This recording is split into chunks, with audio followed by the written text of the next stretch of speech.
Good morning, Race World. We are out here in sunny Northern California for the Nitto Tire Stampede out here at Prairie City, SVRA in Folsom, California. It's going to be a hot day today.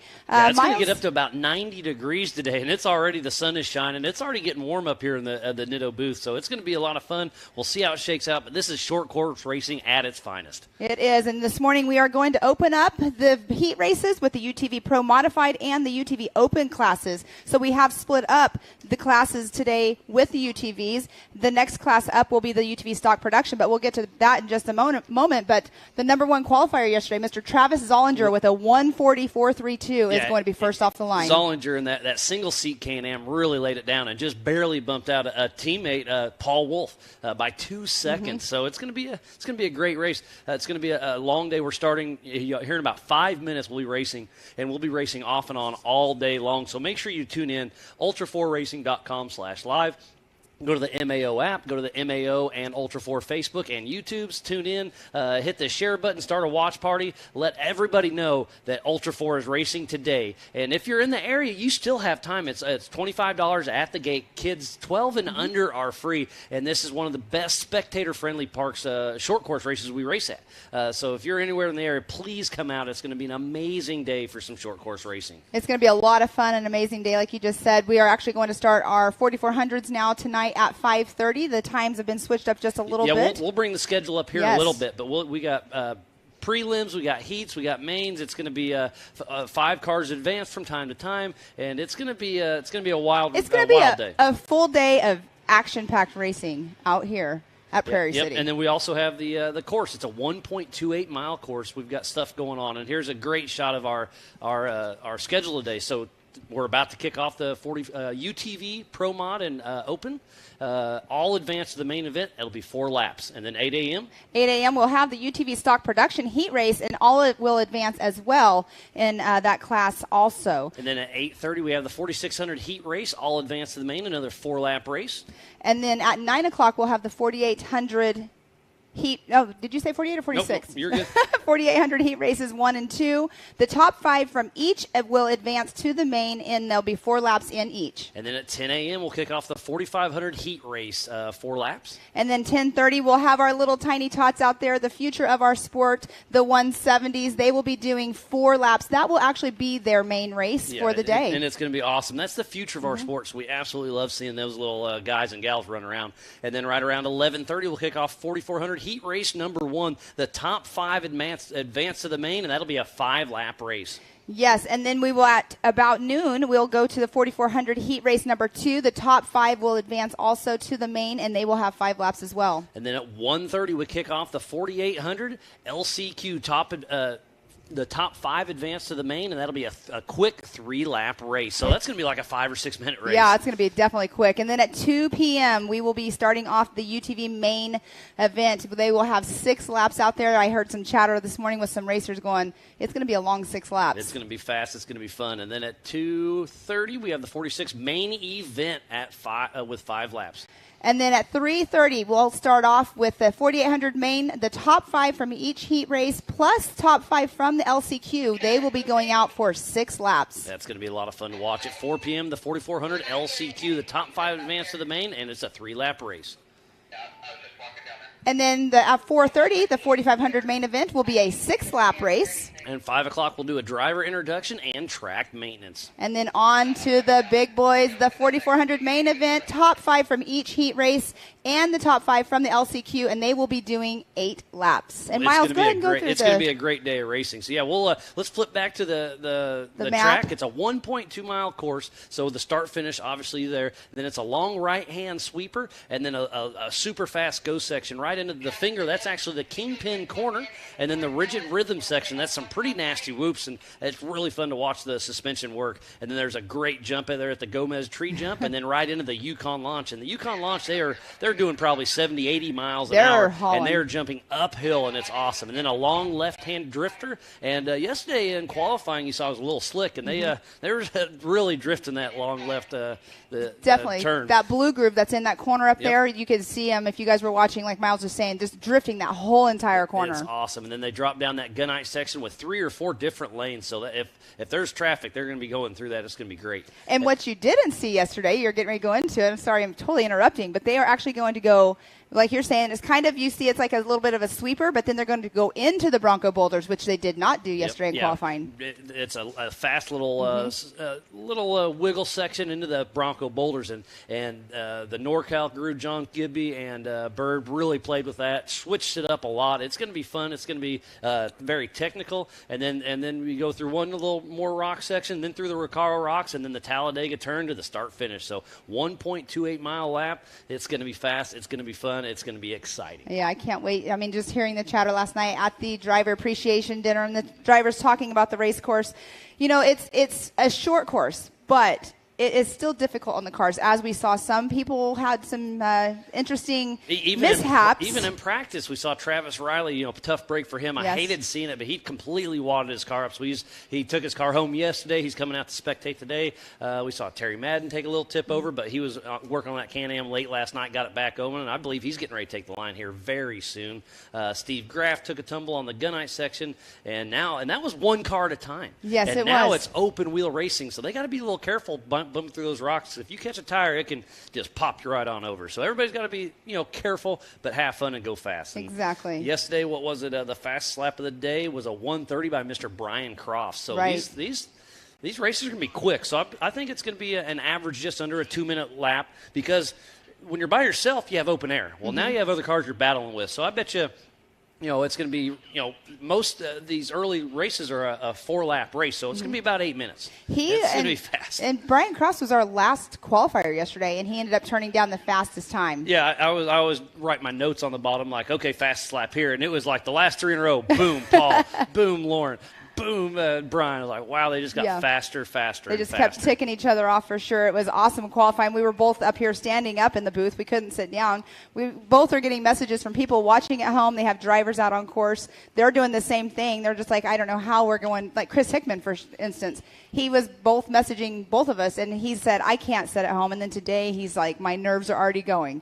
So he's super excited to be watching from home. But if you are at home watching, make sure Miles will go through the spiel, but make sure you guys share the pages. Make sure you're watching it or sharing the watch and everything, so everybody around the world can watch the race. It's going to be a great day out here at Prairie City. We've got a lot of spectators that are starting to trickle in already, and they'll be coming in all day long. But if you're at home, spread the word. Let's help grow Ultra 4. This is some of the best racing out there, I promise. I know, and like I said yesterday, and you mentioned, I have never been here. You've been here a few times, so being here, watching this in person is totally different than watching it on a live show. Yeah, when we first got here, we hopped straight in with our race director, JT Taylor, and took the Can-Am for a lap, and you're like, wow, this is so much different than on camera. Yes. Camera never does it justice, and this course is absolutely amazing, and it's going to be fun. I can't wait. And speaking of cameras, we're going to have still cameras out there. We have cameramen out there, and then we have 4 cameras, and then we have and then the 2 FPV drones out there. It's going to be awesome footage. We were getting compliments on all the footage that was going on just yesterday. So imagine today with multiple cars on the race course. It's going to be awesome. Yeah, and then we have the one here in the Nitto booth too. So we got 9 cameras all over the course. And then we have we walked the pits. We went did a little Gomez tour. So we'll throw in a couple little interviews we did on and off all day. So. With Terry Madden. Terry Madden is actually getting ready to go on course, so maybe we can show a preview of his interview right now that you did with, or I did with him. You did that one, yeah. we traded off the camera and all that, but we caught up with Terry Madden. Was it yesterday? Yesterday, It all starting to blur together, but let's. Pam, what'd you have with Terry Madden? Let's see it.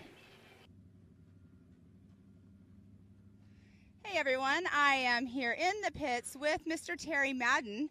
You went out for practice this morning. What do you think about the track they put together? The track's fun. It's always fun here, though. It's really nice to come back to Prairie City. It's something we did years ago. I'm not sure about the new rocks. They're just there. Whatever. We'll see how they turn out. They're part of it. But the track's always fun here. The jumps are good. The corners are fun. Dirt's in great shape. Did you were you a little conservative, or did you go around the rocks most of the laps that you did, or were you just conservative through them every time just to try to find that line? I was conservative through them every time. There's no point in working on anything right now.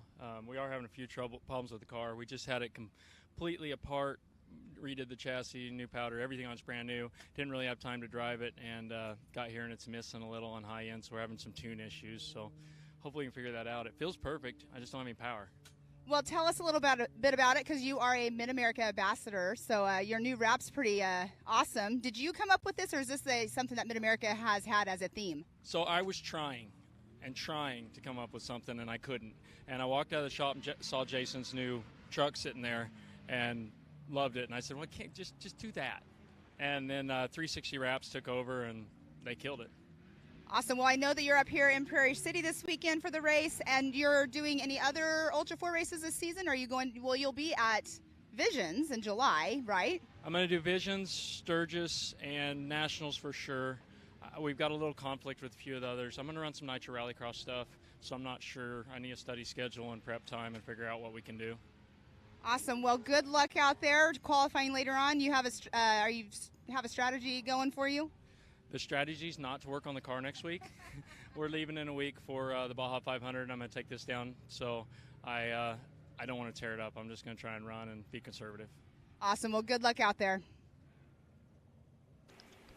Well, Pam, that was a lot of fun catching up with Terry Madden. He's a Mid-America Outdoor ambassador. He's a Can-Am sponsored athlete. It's great to see him doing so much stuff. I mean, he's a good old from back in the day. We started racing King of the Hammers in 09, both from Kansas. Now he's out here in California. But it's great to really see where he's gone, where he's going, and he's just a great representative of the sport.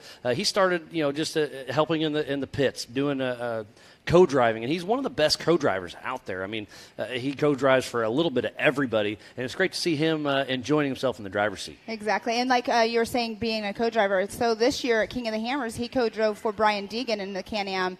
And this Can-Am. And this Can-Am, yep. Exactly, the one he's driving. But the thing about it is, if you watch like their YouTube channel or anything, Brian, like, he came from a different, whole different style of racing, and between his short course racing, his motocross racing. But he definitely learned a lot out there at King of the Hammers this year, racing in the rocks. But it sounds like we have another interview with Rob McCullough. Yeah, we caught up with Rob McCullough just yesterday, so let's see what we had to say. It was a lot of fun. So I've got Rob McCullough right here, the number 783 in a UTV, and UTV is kind of the fastest growing sport, and I love seeing all of you guys come out and play. Yeah, I've been doing this for quite a while. As you can tell, this is a 2018. It's a little bit older car. I built it from the day I bought it up to where it's at, and it's a great sport. It's really, really competitive. It's a great way to get into the to the Ultra 4 or any UTV racing in general for a reasonable price. And it, like I said, I mean, it's probably the most competitive class there is, I think. Yeah, and you can literally go to any dealer, buy a Can-Am, buy a Polaris, buy a Yamaha, Kawasaki, almost anything, and safety's about the only thing, because they all run good. They all have decent suspension. Beef up stuff here and there, but put on some safety stuff and go racing, right? Yeah, 100%. I couldn't agree with you more. I think, the biggest number one concern to me with any stock car is safety. And, whether it's a race car or a recreation car, roll cages and proper safety harnesses, window nets are something I advocate to all my friends or anybody that does any type of UTV riding, just to keep your arms in the car, because the majority of any rollovers where you hear somebody gets hurt, it's usually a broken arm or something. But, like you said, the number one concern is to just make the car safe and to make sure that the people, the occupants inside the car are safe, and that you're having a good time, but always be safe and think about what you're doing. With me personally, I really like HTR suspension. These guys have supported me from day one. They've always given me, an incredible product. I've beat the crap out of it, and I've only fractured one arm, but I hit a rock incredibly hard. Also, a couple of other people that have helped me out. Reno Cycles and Gear, RCV, and Class 1 Motorsports out of Reno, Nevada. They're some of the top-notch guys in the industry. We've got a ton of great competitors out here. Everybody has their own, pick and their choice of what they run, but we all have super competitive cars that are all running basically the same platform.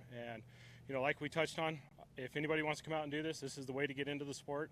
And I would 100%, encourage you to come out, come join us, have a great time, be safe. And like I said at the beginning, just make sure your car is super safe, and keep your family and your friends safe even when you're out doing recreational. Yeah, absolutely. You're fairly local to here, so this is kind of a home track. Who's one person out on course that you want to beat today or tomorrow?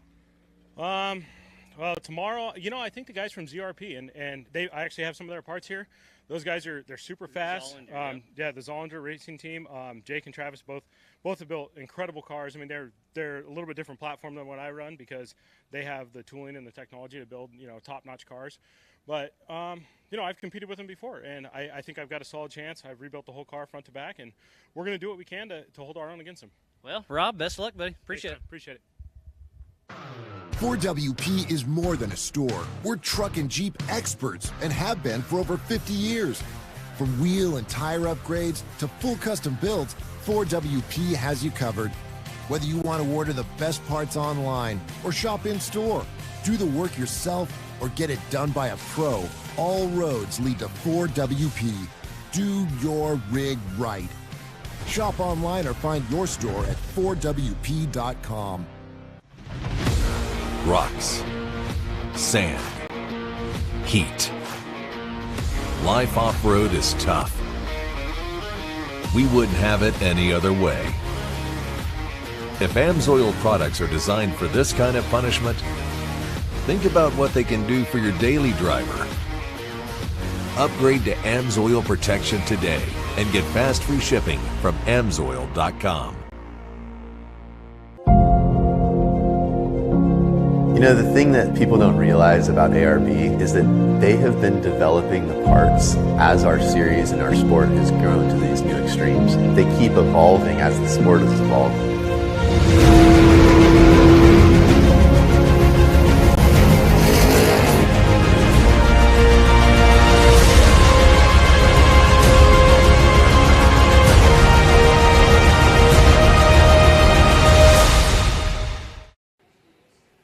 Welcome back. We are getting close to kicking off this race. We had a little bit of hiccup, but we're going to fight through it. We're going to make a great day of racing. Just making sure the track is safe. I mean, that's the number one event. The Mid-America Outdoor Crew and the Ultra 4 with NorCal. We got a lot of people out there prepping the track, making sure everything's good, and we are about to kick off the UTV race. It's going to be a great day of racing, so thanks to everybody for a little patience, but we are going to get through this, and we're going to have a great, great day, Pam. Yes, we are. We're going to have, they have to make sure all the lineup's right, everything's ready to go. It sounds like we're going to be going live here just momentarily. Yeah, lots of chatter through the PCI Race Radio. It sounds like it's about to go down.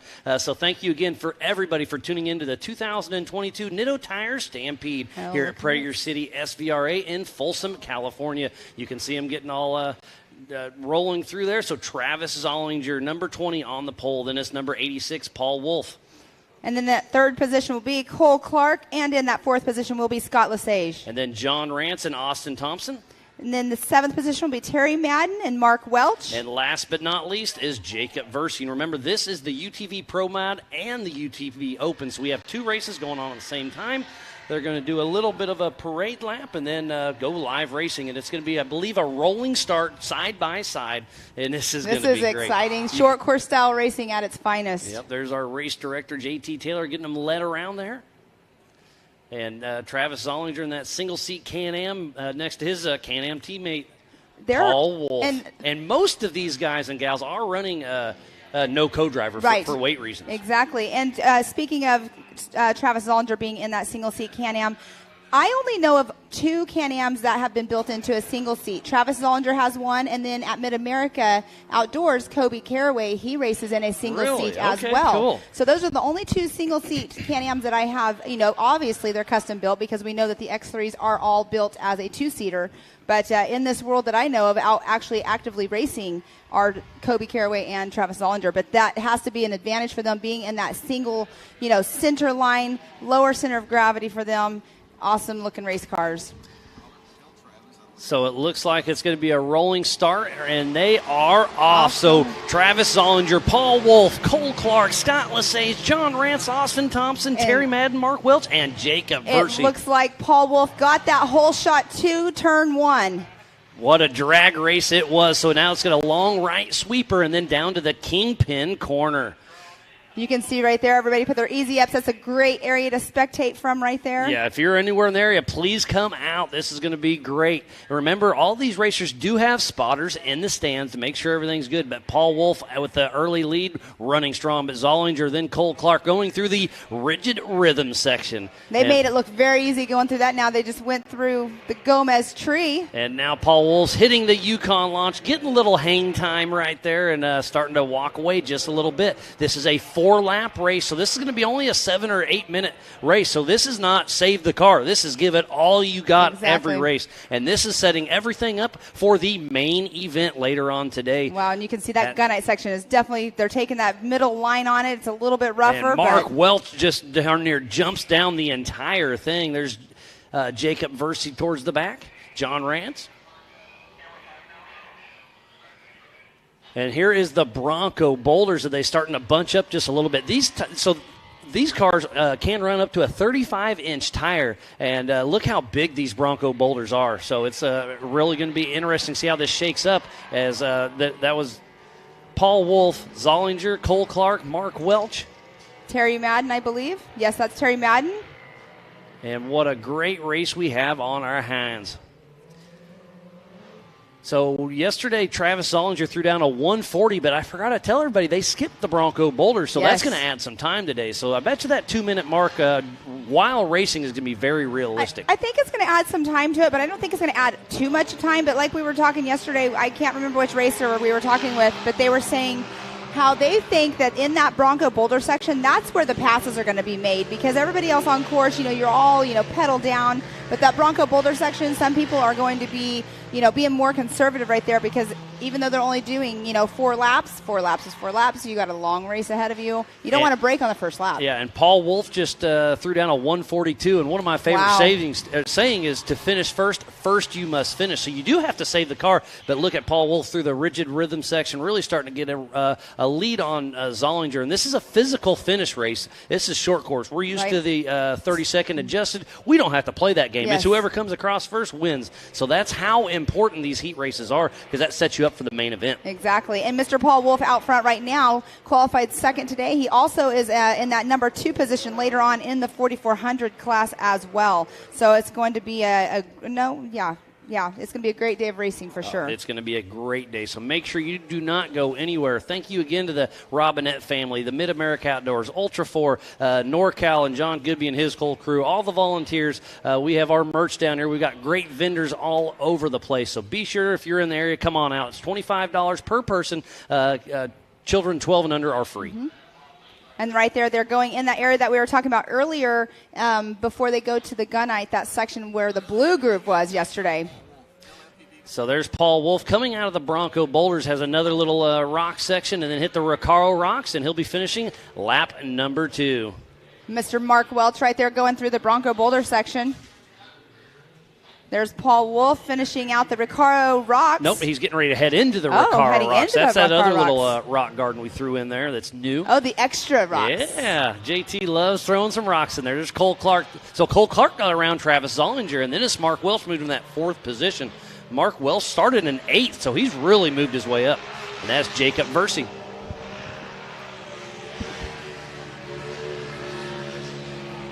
So that is the Bronco Boulders we're looking at as we speak. And Cole Clark is really starting to push hard. Look at that great drone footage right there. I love it when they get up a little bit higher so you can see where the action is all over race course. There's John Rance. We'll see his dad, Sean Rance, Sr., racing in the 4,500 Yukon Gear and Axle Modified class here in just a little bit. So Austin Thompson, I ran into him this morning, and I asked him, I said, are you ready for the day? And he said, I am. He goes, but I had to change out my front diff last night. So he had a little bit of work to do, but he's out on course right now, currently running in that number 7 position. Yep.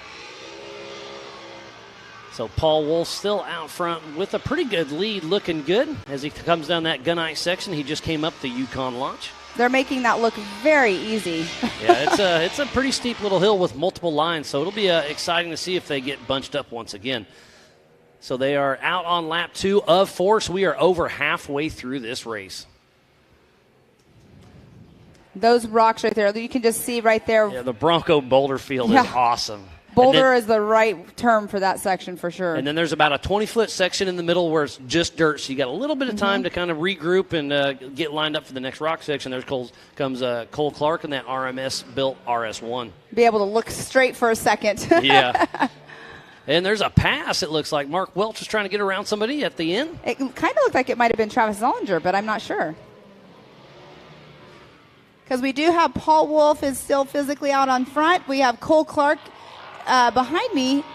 He is gaining on Paul Wolf, but that was Mark Welch getting by Travis Zollinger for sure. So there is Paul Wolf, and then it's Cole Clark.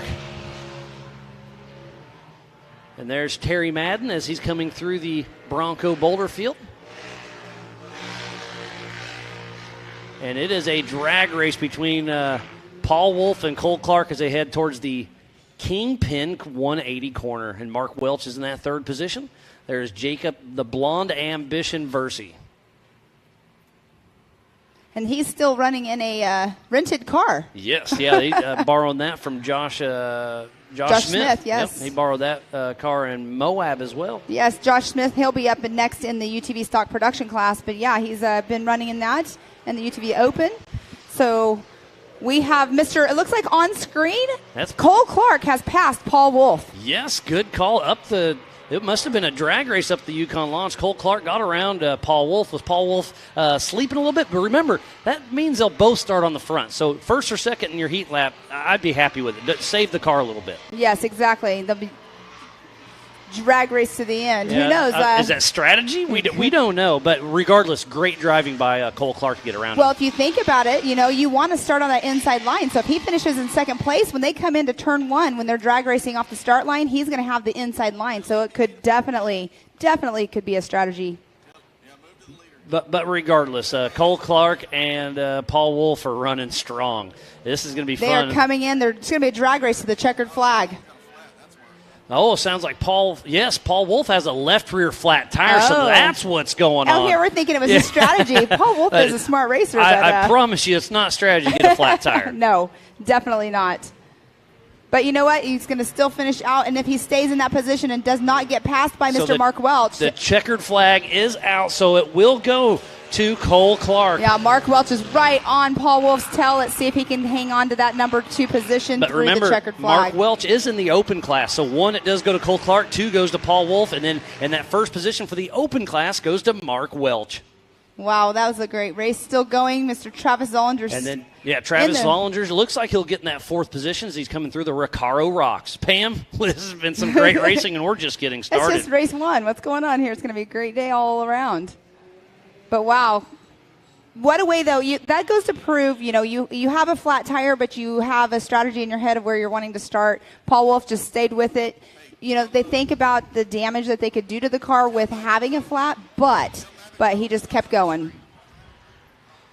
There's Austin Thompson and John Rance battling all the way to the finish line. So Paul Wolf had a flat tire on that last lap. That just goes to show you how hard these guys and gals will be pushing today, trying to get to the front. And this was their heat race. It was a 4-lap race, and they all do advance to the main event. Their main event kicks off right around 2 p.m. We still have a race going on. We got Madden out there on course. Austin Thompson and Jacob Versey. They're all 3 in the Recaro Rocks as we speak.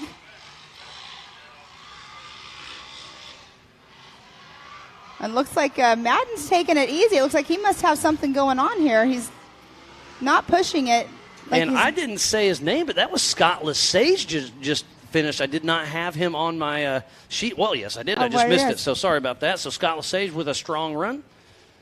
So Cole Clark, then Paul Wolf, Mark Welch, John Rance, Travis Zollinger, Austin Thompson, Scott Lesage, and then Jacob Versey. And Terry Madden. And remember, if you want to watch this live timing we have in front of us, go to live.ultra4racing.com. And then we'll be giving away some amazing Laser Nut trophies later on today. So thank you again to Cody Wagner and company for providing our Laser Nut trophies for the entire season once again. And if you haven't seen one of those, you absolutely have to. And then if you win a trophy today, you can order one and give it away to your sponsor, or put it in your trophy room for on one side in the shop, trophy room in the house, whatever you want to do. But again, thank you to Cody Wagner and company.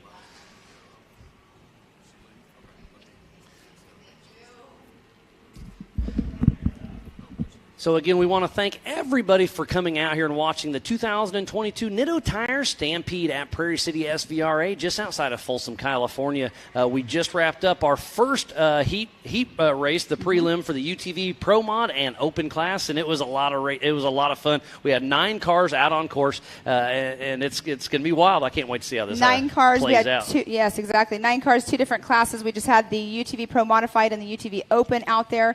So Mark Welch, like you said, he finished first in his class, but 3rd overall. But they're starting as they just finished the heat races. It's not going to start, per class in the order they finished per their class. So it's still going to all be commingled and everything. But that was an awesome race to start. Yeah. What a way to start off the morning up here in Prairie City. Yeah, and this is just getting started. It's only going to get better and better. And we just saw the Pro Mod and the Open. So the Pro Mod, you can have aftermarket commercials or aftermarket turbos, but everything's going good, and I just can't wait to see how this all shakes out. Yes. But it sounds like we have a little break in the action, so we'll take a quick break, give a little love to our amazing partners. We'll be right back after this.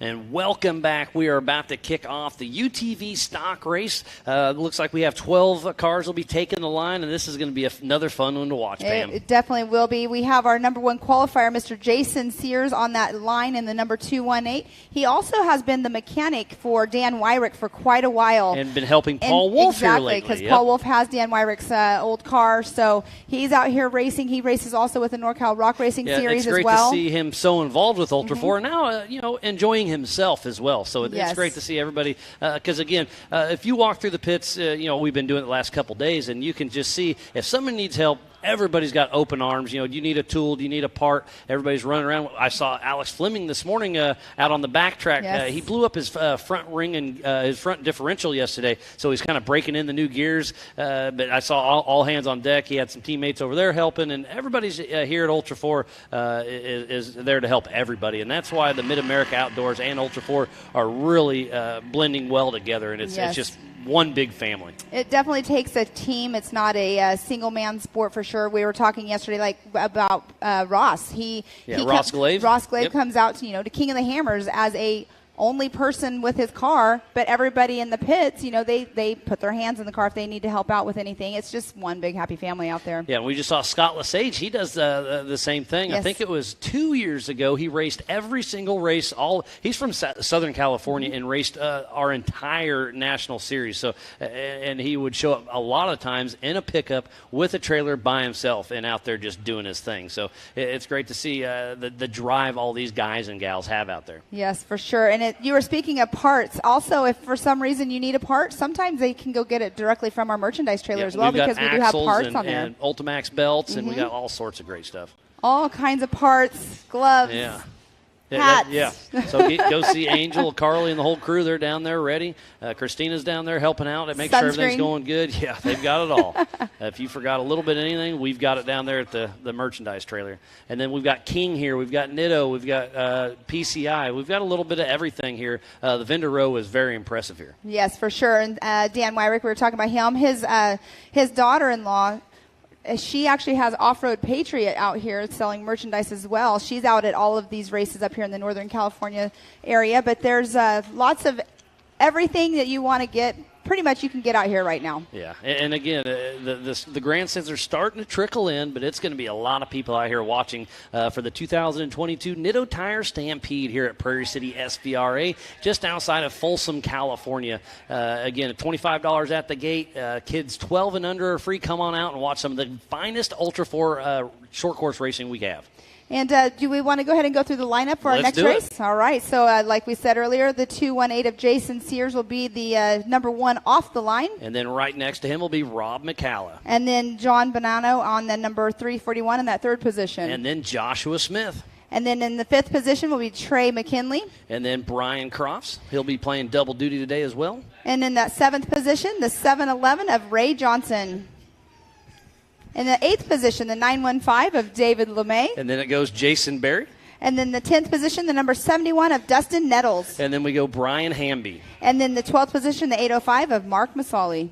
And, yeah, it's just going to be a great day. This is all one class. It's the UTV stock production.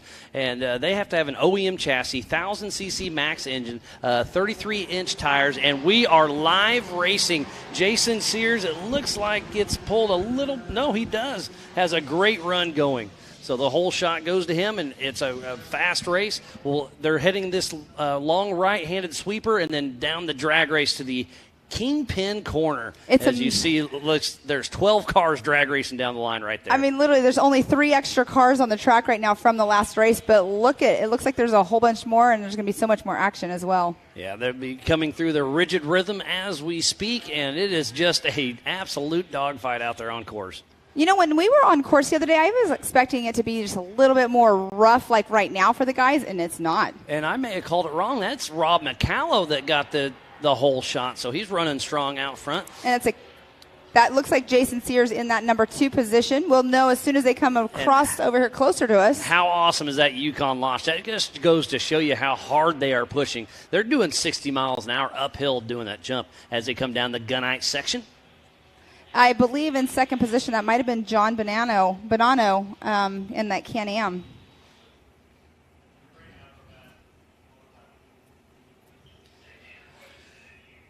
What a great day of racing we've had thus far, and we are just getting started as they come through the Bronco boulders. We need to give a huge shout-out to Can-Am, Ford, Bronco, Monster Energy, Optima Batteries, 4-Wheel Parts, Progressive, Mid-America Outdoors, The Off-Road Syndicate, Holly EFI, Lasernut, Griffin, VP Racing Fuels, Nitto, King Shocks, Ultimax Belts, and King of the Hammer. So please support who supports the sport. Without all these amazing partners, we would not be racing today as we have a drag race. Right there. That's Josh Smith right there passing for the lead around Rob McCalla. Josh Smith is definitely a fan favorite for today's race. This young man is incredibly fast. And he normally has a co-driver with him, but he is not. We were talking about with being short course racing, we don't run them. But yeah, Corey Nassau. Yeah, I was chatting with him this morning, and Corey's normally his co-driver is like, I assume you're not riding. He's like, absolutely not. Weight at this race is a huge difference. So Josh Smith out of Castle Rock, Colorado, with Smith Brothers Racing out front. He runs closely with the pit guys. And through the line just now is Joshua Smith in that number 1 position, Rob McCalla 2, Trey McKinley in that 3rd position, John Bonanno in 4th, Brian Crofts 5th, Jason Berry 6th. So we have half the field through, and then goes David LeMay. His first race was this year at Moab. Great to see him out here still playing in that Honda Talent. But we are following Josh Smith right now as he's getting ready to hit the Yukon launch. And launching they are doing. They are getting some hang time, that's for sure. And then a long left-handed sweeper. You can tell that they did a lot of track prep last night. There is no blue groove right there right now, but yesterday during qualifying we had lots of blue groove all over. Yeah, we need to thank the Robinette family, all the volunteers, the Ultra 4 and MAO crew, media, safety, USAC. John Goodby and Bird have been working on this track with NorCal, so a huge shout out to everybody to make this race possible. You know, our pole sitter, Jason Sears, he has not come through, so he must have had some kind of mishap over in the King Hairpin, because we haven't seen him at all on race course. Haven't seen Jason Sears or Brian Hamby. Not sure what's going on. Oh, and look at right here. We have somebody stopped. That's John Bonanno. And we have somebody stopped on the other side, which I believe that is Brian Hamby right there. Yeah, that's Brian Hamby stuck in the Bronco boulders. Yeah. And they were talking. I was walking through just after they finished this section, and there was a couple of the UTV guys going through here like, man, this is going to be hard on equipment. But, hey, that's just part of it. And there's Jason Berry on screen right there. You did an interview with him. He actually Whelen, I learned a lot about that company. It's an engineering company, but the lights that they run, The lights, the sirens. the safety lights, Yep. I believe that the number was about 90% of all of the safety vehicles in the United States run the Whelen lights, and he has them on his car. So later on, we'll be able to show you guys a little preview. Yeah, and we've teamed up with Whelen. They've helped out the Mid-America Outdoors crew, and they've shipped out a bunch of safety lights and sirens and stuff for us. So, again, a huge shout-out to the Whelen Manufacturing for helping us out. And it's a dogfight to the finish. This will be a race to the finish for sure. All right, so Joshua Smith in that number 1 position still. Rob McCalla in 2. Trey McKinley 3rd. Trey McKinley, that's Jeff McKinley's son. You recognize Iron Man Racing there. Great to see them still racing. I saw Jeff at the drivers' meeting yesterday. I said, hey, I don't see your name on the list. He's like, no, but my boy Trey is. So That's I was like, awesome. all right. I said, are you going to get back into racing? He's like, I hope to. I was like, well, Yeah. we'd hope so too, because he's raced with Ultra 4 for a long time. But great to see, again, the Super nice father to see him son, out yeah, here. the Yeah. whole family affair. And Look at- Josh Smith is on a mission with that Liqui Polaris. You were saying he's a young gentleman, but he's super young, like 20 or something? Early 20s for sure. And he's just he's worked his way up and driven one heck of a race as he comes through the Bronco boulders. Yeah, those boulders, a lot of the UTV drivers were hoping the larger cars would knock them down. You know, it didn't happen so much, I don't Well, think. yesterday but- they skipped this section for qualifying. But in practice, in general, they were hoping the larger cars would knock them down. I mean, they're probably knocked down a little bit, but not much. And this is another four-lap heat race, and they all advance to the main event. So as Josh makes it through this rock section, he'll hit one more Recaro rocks and then get the white flag. So Josh Smith is running one heck of a race, and it's his race to lose. So he just needs to be smooth and quick here, because it doesn't matter how much of a gap you win by. You're going to start side by side in the Exactly. main event. And I believe that one kicks off at 2 p.m. Through the line, his fastest lap time has been a 1:55.641. Has been his fastest lap today. Sounds like we got a right rear flat on our third place. Maybe Trey. I don't know which one that was, but getting a little chatter through the PCI race radios. Have a flat tire.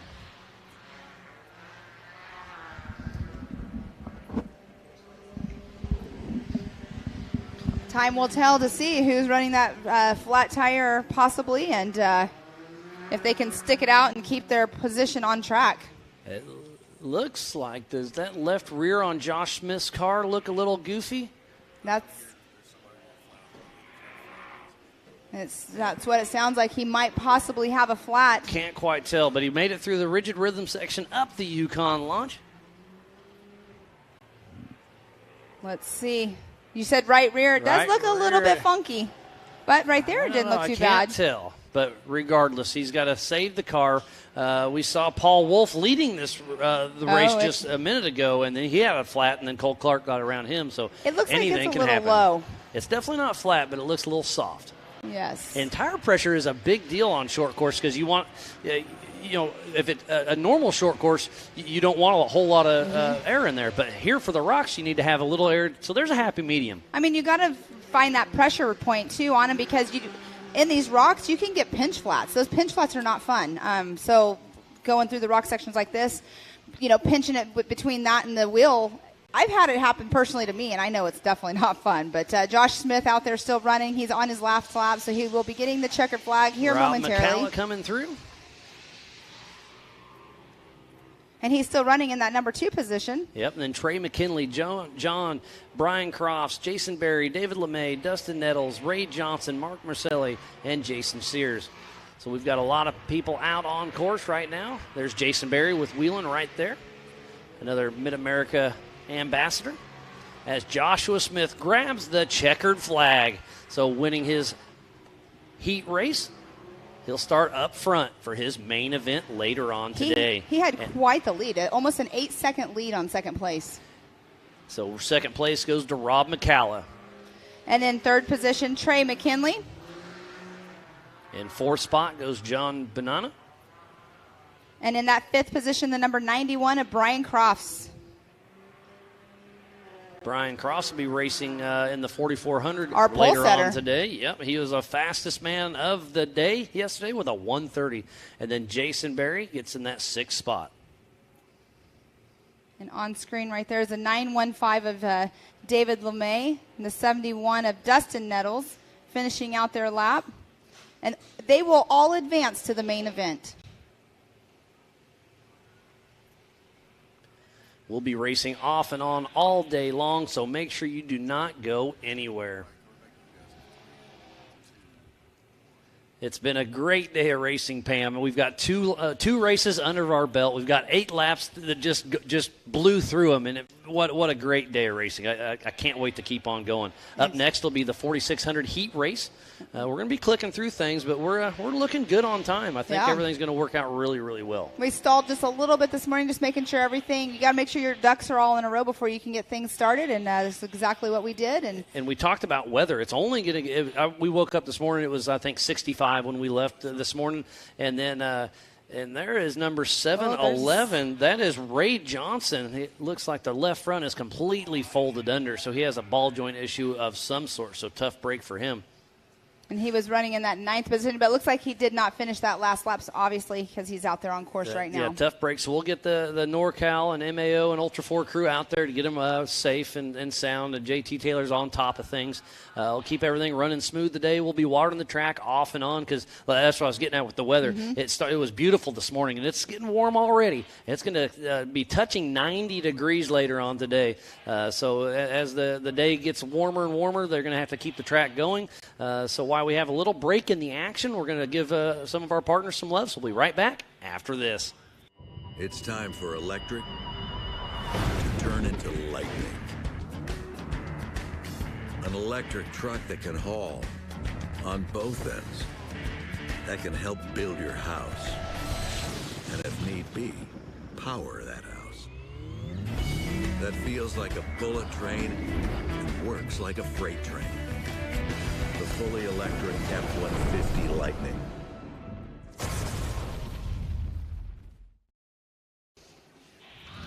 All right, we are back. We are getting lined up for the 4,600 stock class. Are we ready, Miles? It's going to be a good one. Let's see. It looks like we have 12 cars that will be taken out. So it's going to be great. The 4,600 Spider Track stock class is definitely a fun race to watch.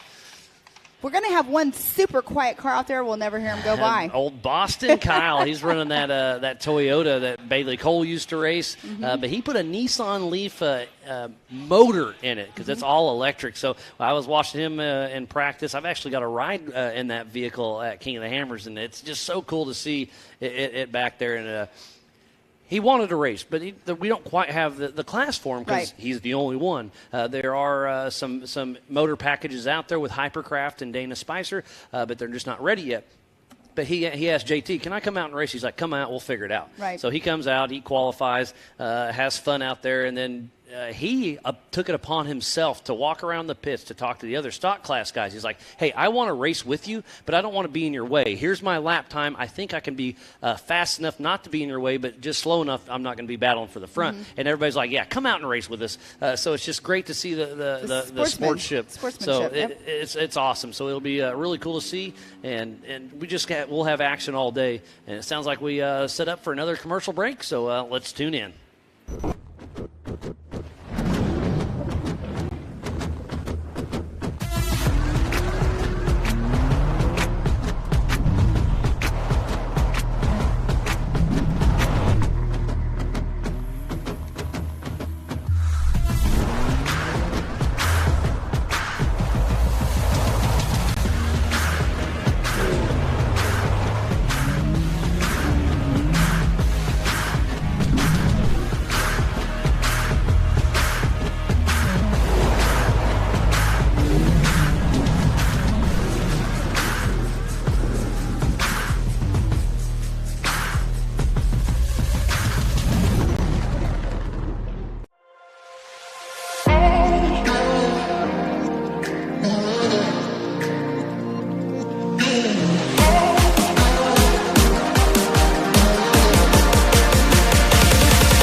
and welcome back to the 2022 Nitto Tire Prairie City Stampede. It's going to be an amazing day. We're just outside of Folsom City, California, and we're getting ready to kick off the 4600 Spider Track stock class. This class, you have to run a stock OEM frame. Wheelbase must stay within 3 inches.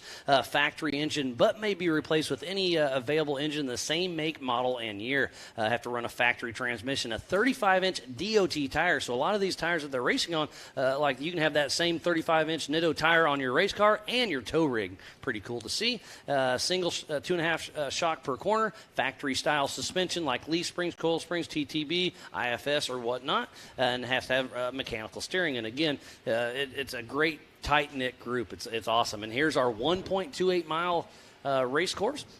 There's the start-finish on the top left of your screen. We're running counterclockwise. We'll go from there down to the kingpin corner at the finger, head through the rigid rhythm section, hit the Gomez tree jump, and then go up this Yukon launch. And the big cars will be running 80, 90 mile an hour up there, and they are getting some serious airtime. I bet you they're jumping 75, 80 feet. And then go around a long left sweeper that's super fast, and they can really drift out. And you were talking about that blue groove earlier. And then they come down that gunite section where there's at least 3 different lines you can go down here. And then you do a fast little snake section into the Bronco boulders. There's 2 sets of rocks in there. The first section's kind of big and gnarly, and then you have a little dirt section. Kind of regroup, refocus. You're getting jarred around, and then you hit the end of the Bronco boulders, and then it's a long left sweeper. There's another rock garden just before the Recaro rocks, then the Talladega long left-hand sweeper, and that's 1.28 miles, and we'll do another 4-mile lap there. So it's going to be a lot of fun to see the 4600 Spider Track stock class take off. They'll be taking off here in just a little bit. Again, thank you to each and every one of you for tuning in. Ultra4Racing.com/live. Go download the MAO app. Go to the MAO and Ultra4 Facebook page and YouTube, and tell us where you're tuning in from. Exactly. Because Pam's pretty good about checking in to see what's going on the Facebooks and whatnot. So sounds like we have some interviews that we're going to go across. Mr. John Snell, who is actually qualified second yesterday, we did get an interview with him, so maybe we can go to him. But we have some interviews we're going to show everybody here at home. So enjoy. Yeah, he's doing what's up by a Bronco. Glenn's over there, so wait, is he? No, Glenn there. So what do you think about the Jumbotron, kids? What? The Jumbotron, the big TV. Yeah, that's a lot cooler than my TV. It's a lot cooler, isn't it? When I backed up, it was awesome. I saw that person. Yeah, you can see him out there on course, isn't it? And guess what? You're going to be on that TV in a little bit. This is Jax. He's Jaron Gunter's little boy, and he's going to be racing in the 170 class. How excited are you for it, buddy? It's going to be awesome, isn't it? How much fun do you have watching your dad do this? So much. And now guess what? You may get a trophy before your dad does. How cool would that be? He's going to get a trophy before his dad does. That'd be awesome. Yeah, guess what? He already got a trophy. He's already got one? Yeah, I got my first one. Awesome. Yeah, Where's it at? Is it in your bedroom? Yeah, at home. Heck yeah. But it's just cool to see that your dad, you get to watch your dad race, and then he gets to watch you race. Yeah. Is he the one that's going to be talking in your ear while you're racing? Yeah. What's he say? Go faster? Or did he tell you slow down? No, slow down, since he was throttling on the mountain, then his what fell out again? I think the transmission broke, but I think you're going to try to fix it, right? Yeah. All right. Well, I hope you kiddos have a lot of fun, and it's going to be a great weekend, isn't it? High fives. Yeah, and one more? All right. Well, it's going to be a good weekend. The kids are having fun, so are we. Miles, those kids had a blast talking to you. They thought it was so fun. Yeah, they were having so much fun. It's just fun. I was just kind of standing from afar watching them, and they're just watching the Jumbotron. And, this is just the biggest TV I've ever seen, and I was having a little fun with them. And I was like, hey, would you want to put your Nintendo on there? They're like, yeah. But it's just great to see because that's Jackson, and that's Jaron Gunter's son, and Jaron's going to race in the big class, but Jackson's going to race in the 170 class here in a little bit. So it's just that's the future of our sport. If we don't don't have fun with them. I mean, again, Ultra 4 in Mid-America is all about family friendly. So bring the whole family out. Let your kids race in the 170 classes. We're going to try to bring that to most of the races. Sometimes we can't make it just due to the race course and whatnot, but we really are going to try to involve the 170s as much as we can. I mean, the kids are already coming out here with the parents racing, watching the parents racing. So if we are able to accommodate a course for them, then they're definitely going to do that for them. Absolutely. I mean, like you said, it only makes sense for the 170s to be out here racing because they are our future. So seat time is seat time. Anytime they can race, let's do it. But up here at the NorCal Rock Racing Series, they also race the 170s, and they race them every single race because their races are here. So they have a whole slew of kids that come out here and race. Yeah, it's great to see. Yep, and like I said, we've been walking through the pits the last couple days trying to get caught up with everybody, and we tried to get one with Paul, and he's like, man, sorry, I'm busy, but swing by later if you can. So we did swing by, and he's under the car, and I'm like, hey, Paul, you got a minute? And so I threw it to Pam, and let's see what he had to say. Hey, everybody. We are here in Paul Wolf's pits. Qualifying is going to be going down here at 2:30. We have a driver's meeting starting at 2 o'clock, but we have a little bit of work going on in the pits. Paul is underneath his car, struggling to get his whole floor pan off here. So, Paul, what's going on? I got a transmission seal leaking right now on the tail shaft, so we're going to try to get it apart, get a new one in it before qualifying. We missed second practice, but I think we got a good car. We did some guessing on it, but we'll find out when we go out to qualify. All right. Well, good luck out there. We'll let you get back to work, but thanks for taking a moment to talk to us. Thank you. Anytime. All right. Back to everybody, and we'll take a peek at what he's doing underneath his car, and good luck to Paul Wolf.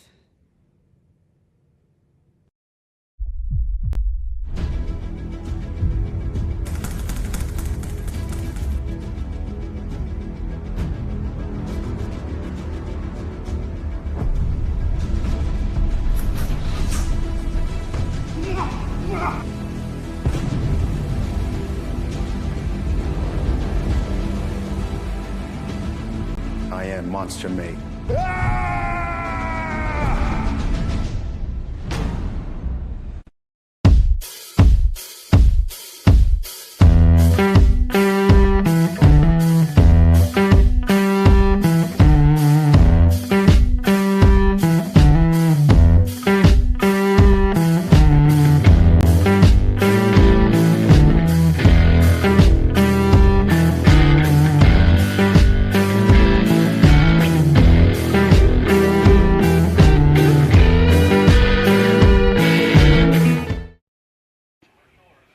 Welcome back. That was an awesome interview with Paul Wolf. It was pretty cool to see him out there working on the car. I mean, he literally was thrashing to get that because he was getting ready to go on course to qualify in his 4400 car. And qualified well. He did, qualified it, yes, very well. And it's just fun because, again, we try to make friends with all the racers. It's what I enjoy. It's what you enjoy. It's what we all enjoy. So they feel pretty comfortable with us. So I was like, hey, Paul, do you care if we just – he's like, yeah, I'm working. I'll chat with you. And It's just great to see. He's like, yeah, it may be loud. There's going to be an impact. We're like, that's fine. Yep, it's and his wife and his little girl were in the background, as you could see on the camera. But it's super fun to be out there. And, he's out there thrashing on the car. As we were leaving here last night, about 9:30, I think it was, he was still in his fire suit. That goes to show you that he was still working on his car. Didn't even have time to change because he wanted to be ready for the UTV race first thing this morning.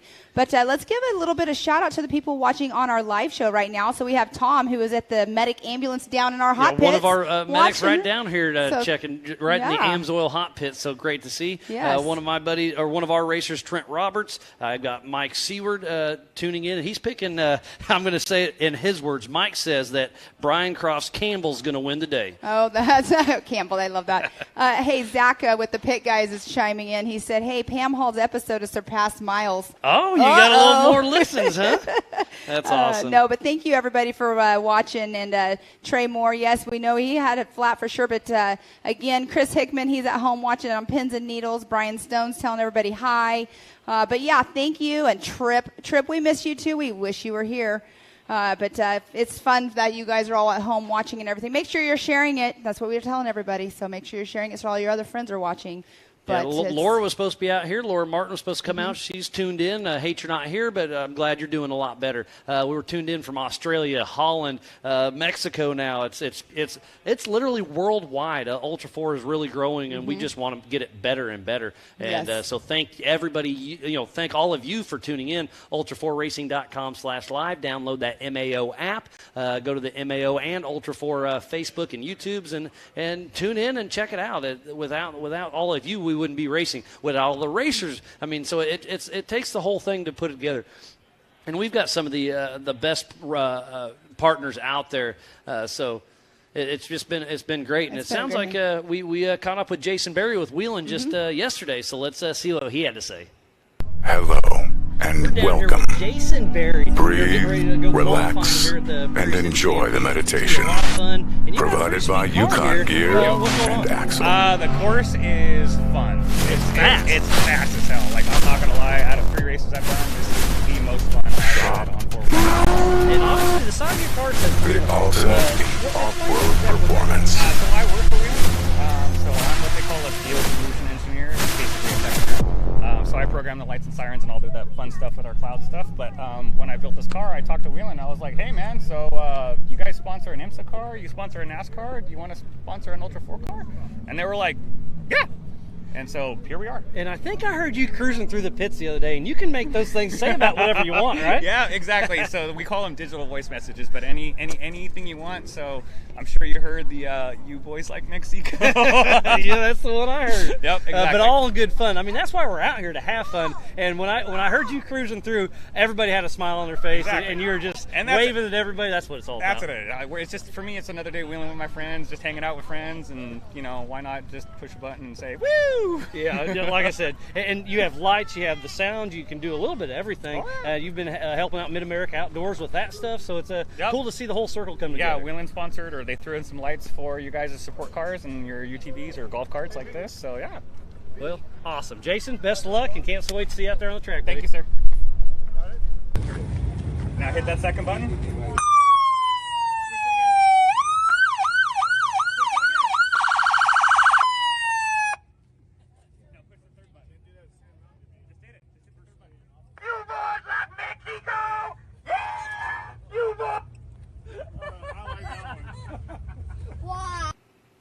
And thanks again, Jason Berry with Wheeling. Like I said, they've been helping us out on some of our safety vehicles. They've given us a bunch of lights and stuff, and the sirens are awesome. It's great to see everybody merging up and helping everything put together. So yes. it takes a lot. There's a lot of stuff behind the scenes. Obviously, Pam and myself, we bring you the best action we can. We definitely goof up from time to time, but we have fun doing it. I hope you guys enjoy listening. But there is so much stuff behind the scenes that's going on. Yeah, nobody has any idea. We've got so many people in our ears talking left and right, and there's a producer down here. There's people out in the field. We got with the drones. radios. We have the race ops. We have everything. It's a lot going on. So again, thank you to all the volunteers, the core staff, the fans, the racers, everybody that comes out here, and all our amazing partners. I mean, yes. We have King, PCI, Nitto's here. It's awesome. So, Miles, when you're meeting new people or people you've been around, what's the number one question they ask you?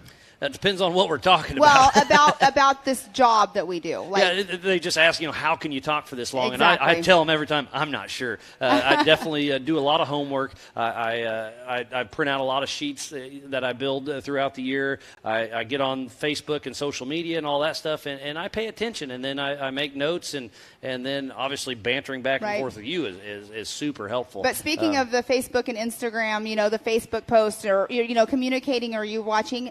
We're going to say this again, but we try to get around to everybody. Miles is, really good about doing it. But if you have new information about your race team, or you at home has information about the race team, because not all race managers can come the whole time, let us know. Yeah, we want to have the up-to-date information. Or online or whatever, and give us some feedback. I mean, constructive criticism is what helps everything going down. Exactly. Obviously, nobody's perfect at anything. And we want to make the show, as best as we can. So that's one thing that we like to tell everybody is we want to do, everybody just let us know. That's our number one thing that I tell people is tell Miles, tell myself, because Miles and I, he does majority of the homework. He does everything there. I try to just feed him information that I get. So it just give us all the information you can. And then we just make it flow pretty well, and all's good.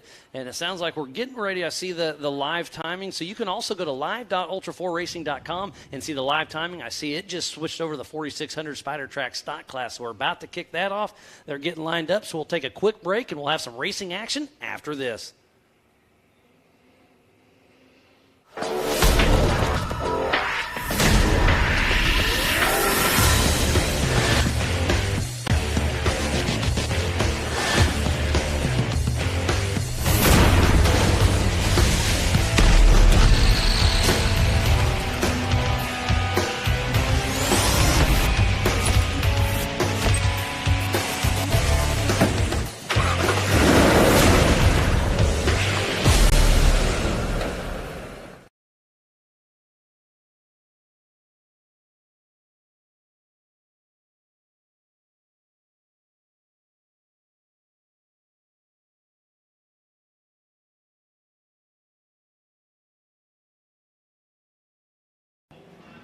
Welcome back. We are live racing for the 4600 Spider Track stock class. They just took off the line. So we have John Williams, John Snell, Albert Contreras, Kendall Glines, Jesse Bennett, Brad Barnett, Megan Miller, Callan Myers, Charmine Creer, Amber Hanna, Alex Fleming, and Kyle Seglin. And Kyle Seglin in that Nissan Leaf Toyota powered engine. It's Amber Turner side by side with them at the back. And Amber Turner, you saw her qualifying. Just passed her. Yep. And during qualifying, Amber Turner, her hood came up, so they hooked the Warn winch up to it this morning and locked her down. So it looks like that's Albert Contreras in second, then John Snell. I believe that's John Williams out front.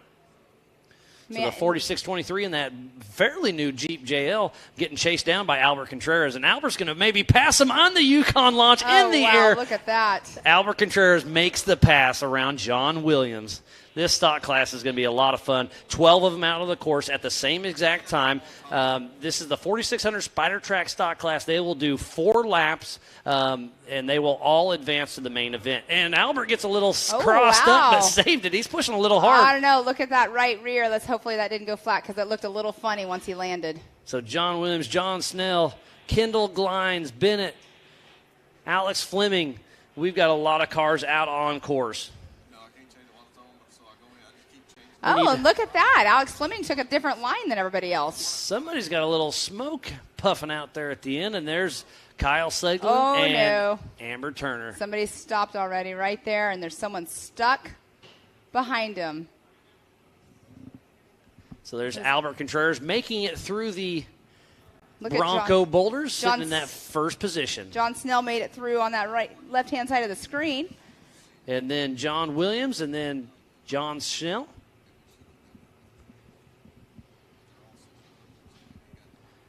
Albert Contreras at that first rock section taking a backup. I'm not sure why he's doing that. These are 35-inch DOT tires, so yeah, he did just get a little hung up as John Snell's going for a pass. So John Snell and John Dyke is pushing hard. Oh, and there's something. Oh, those are rock guards. So the other day when we were out on race course, the other day, that was just yesterday. And the Bronco boulders is getting wadded up. Looks like that's Megan Miller. Can't tell who's quite in front of them. But John Snell, I mean, he was launching off the Yukon launch. We were like, he was not holding anything back. That was for sure. So John Snell, did he get around? Yes, John Snell got around Albert Contreras. We have a new leader, John Snell and John Dykes. Albert Contreras usually has his son riding shotgun. Oh, and Kyle Seglin is going through the boulder section before. He was in the back, so he's made a pass. Not sure who's hung up. Megan Miller's out there on course racing Dawson Allington's old car. So John Snell heading into the kingpin corner, and then Albert Contreras. And then John Williams.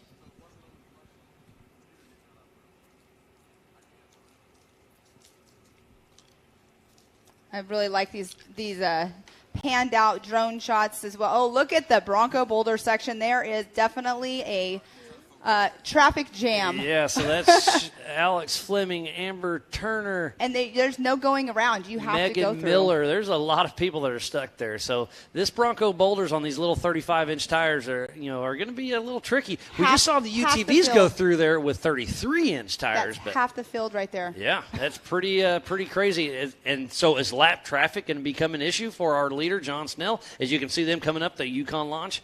Oh, no, they've already made it through there, so they're at the gunite section. They'll be at that Bronco Boulders very soon. So lap traffic I did not think was going to play a part, but it's already here. So John Snell, Albert Contreras, and then John Williams, first, second, third, starting to walk away with this race because of the traffic jam in the Bronco Boulders. So we've only had 5 complete their first lap. So John Snell in that number 1 position, Albert Contreras in the second, John Williams third, Kendall Glines fourth, and Jesse Bennett in that 5th position. Those are the only 5 that have completed that first lap. Are they going to bypass this rock section with the leaders? I'm not sure how that'll play out. Well, you can see Alex Fleming looks like he was, maybe going to try to give a little bump to Brad Bennett. They've got 2 Toyotas up there. And, yes, Snell and Contreras come to a complete stop at the Bronco Boulders. Oh, this is tough. They are racing for the lead. Now they're all stopped, not sure what to do because it is completely jammed. Well, Amber Turner's trying to go through the middle, thread the needle, but that wasn't going to happen. She didn't have enough room, it looked like. Megan Miller up front. There's Alex Fleming in the back of that section, patiently awaiting with Megan Miller, Amber Turner. This is going to be tough. So they were joking yesterday. I think John Gibby was joking yesterday in the driver's meeting when he said Bert fell asleep or got bored or something in the rock section. I wonder if Bert's over there laughing because, here's the best of the best right here racing, and there's a pile up.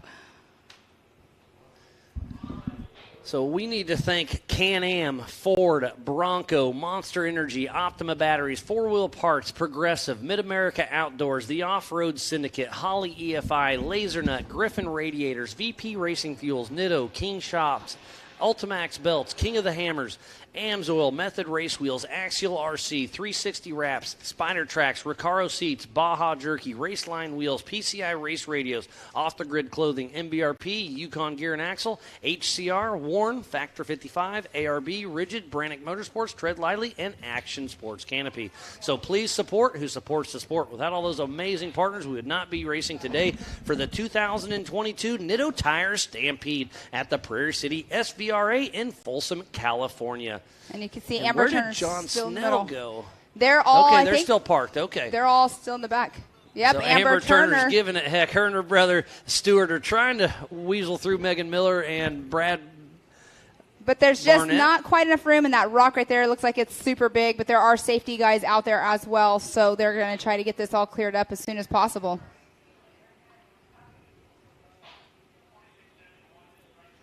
They haven't even made it one lap. Lap 1, this is going on right here. Yeah, I hear some chatter in the PCI race radar. Are they allowed to go around? These are the leaders just sitting there waiting.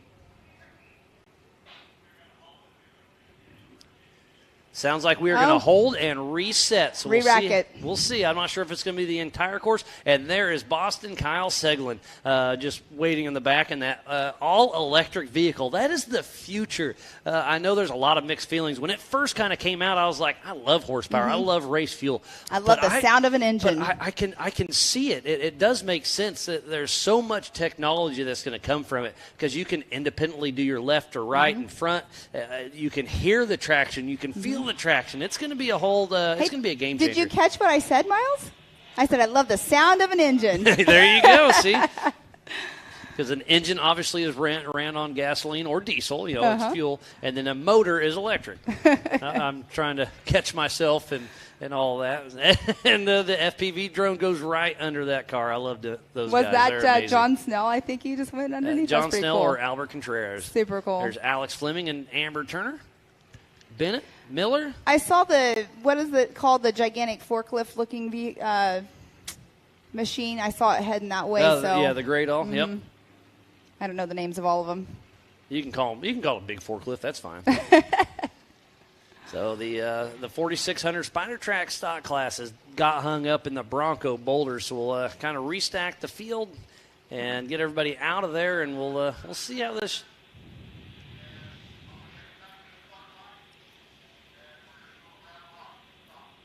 So stock they're class. going to do a bypass. Yep. So they're going to re-rack the field, and they are going to bypass the Bronco boulders. I keep forgetting everybody at home can't hear what we're hearing in our ears, but so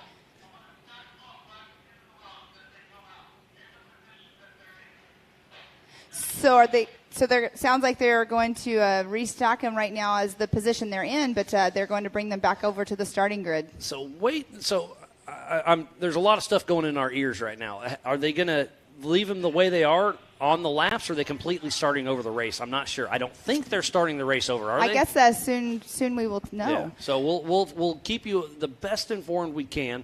There's a lot going on right now. I do apologize, but JT Taylor is down there. He's on top of it. We'll figure this out. It would make sense to just get at the end of this boulder section, put them in as they are, because all of these cars that are stuck in the rocks right now are already a lap down. So, and we're going to banter back and forth about this. So it's like, and everything we're saying is unofficial. We're just this is just us guessing. talking and talking to the world, but definitely would make sense to re-rack them how they are on course right now, and then just completely bypass that rock section like it sounds like they're going to do. Just like they did in qualifying. Exactly. But you can see right there, they're bringing them all the way back around to the starting grid, but they are coming around as they are on course. So 1, 2, 1, 2.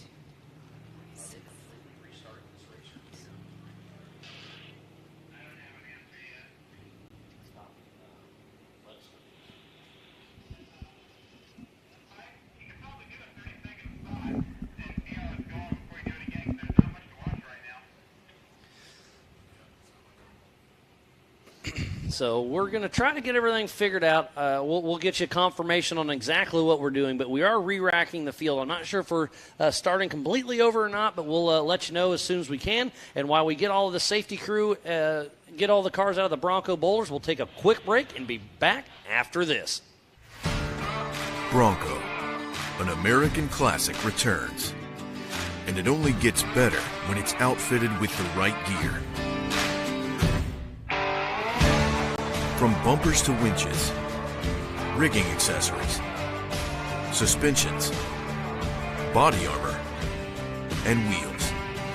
You need a full array of gear to outfit your Bronco for adventure. Get them now at warn.com. Really thankful to have VP Fuels on board. UTV 96 is like perfect in these things, makes them rip. It ran cool, it ran strong. We got into those rock sections where we really needed that throttle response, and it was right there every time. We run all VP lubricants. We haven't had any problems with any kind of leaking or any kind of heating issues. And in the State Frosty, no drama, temperature stayed under 200 the entire race.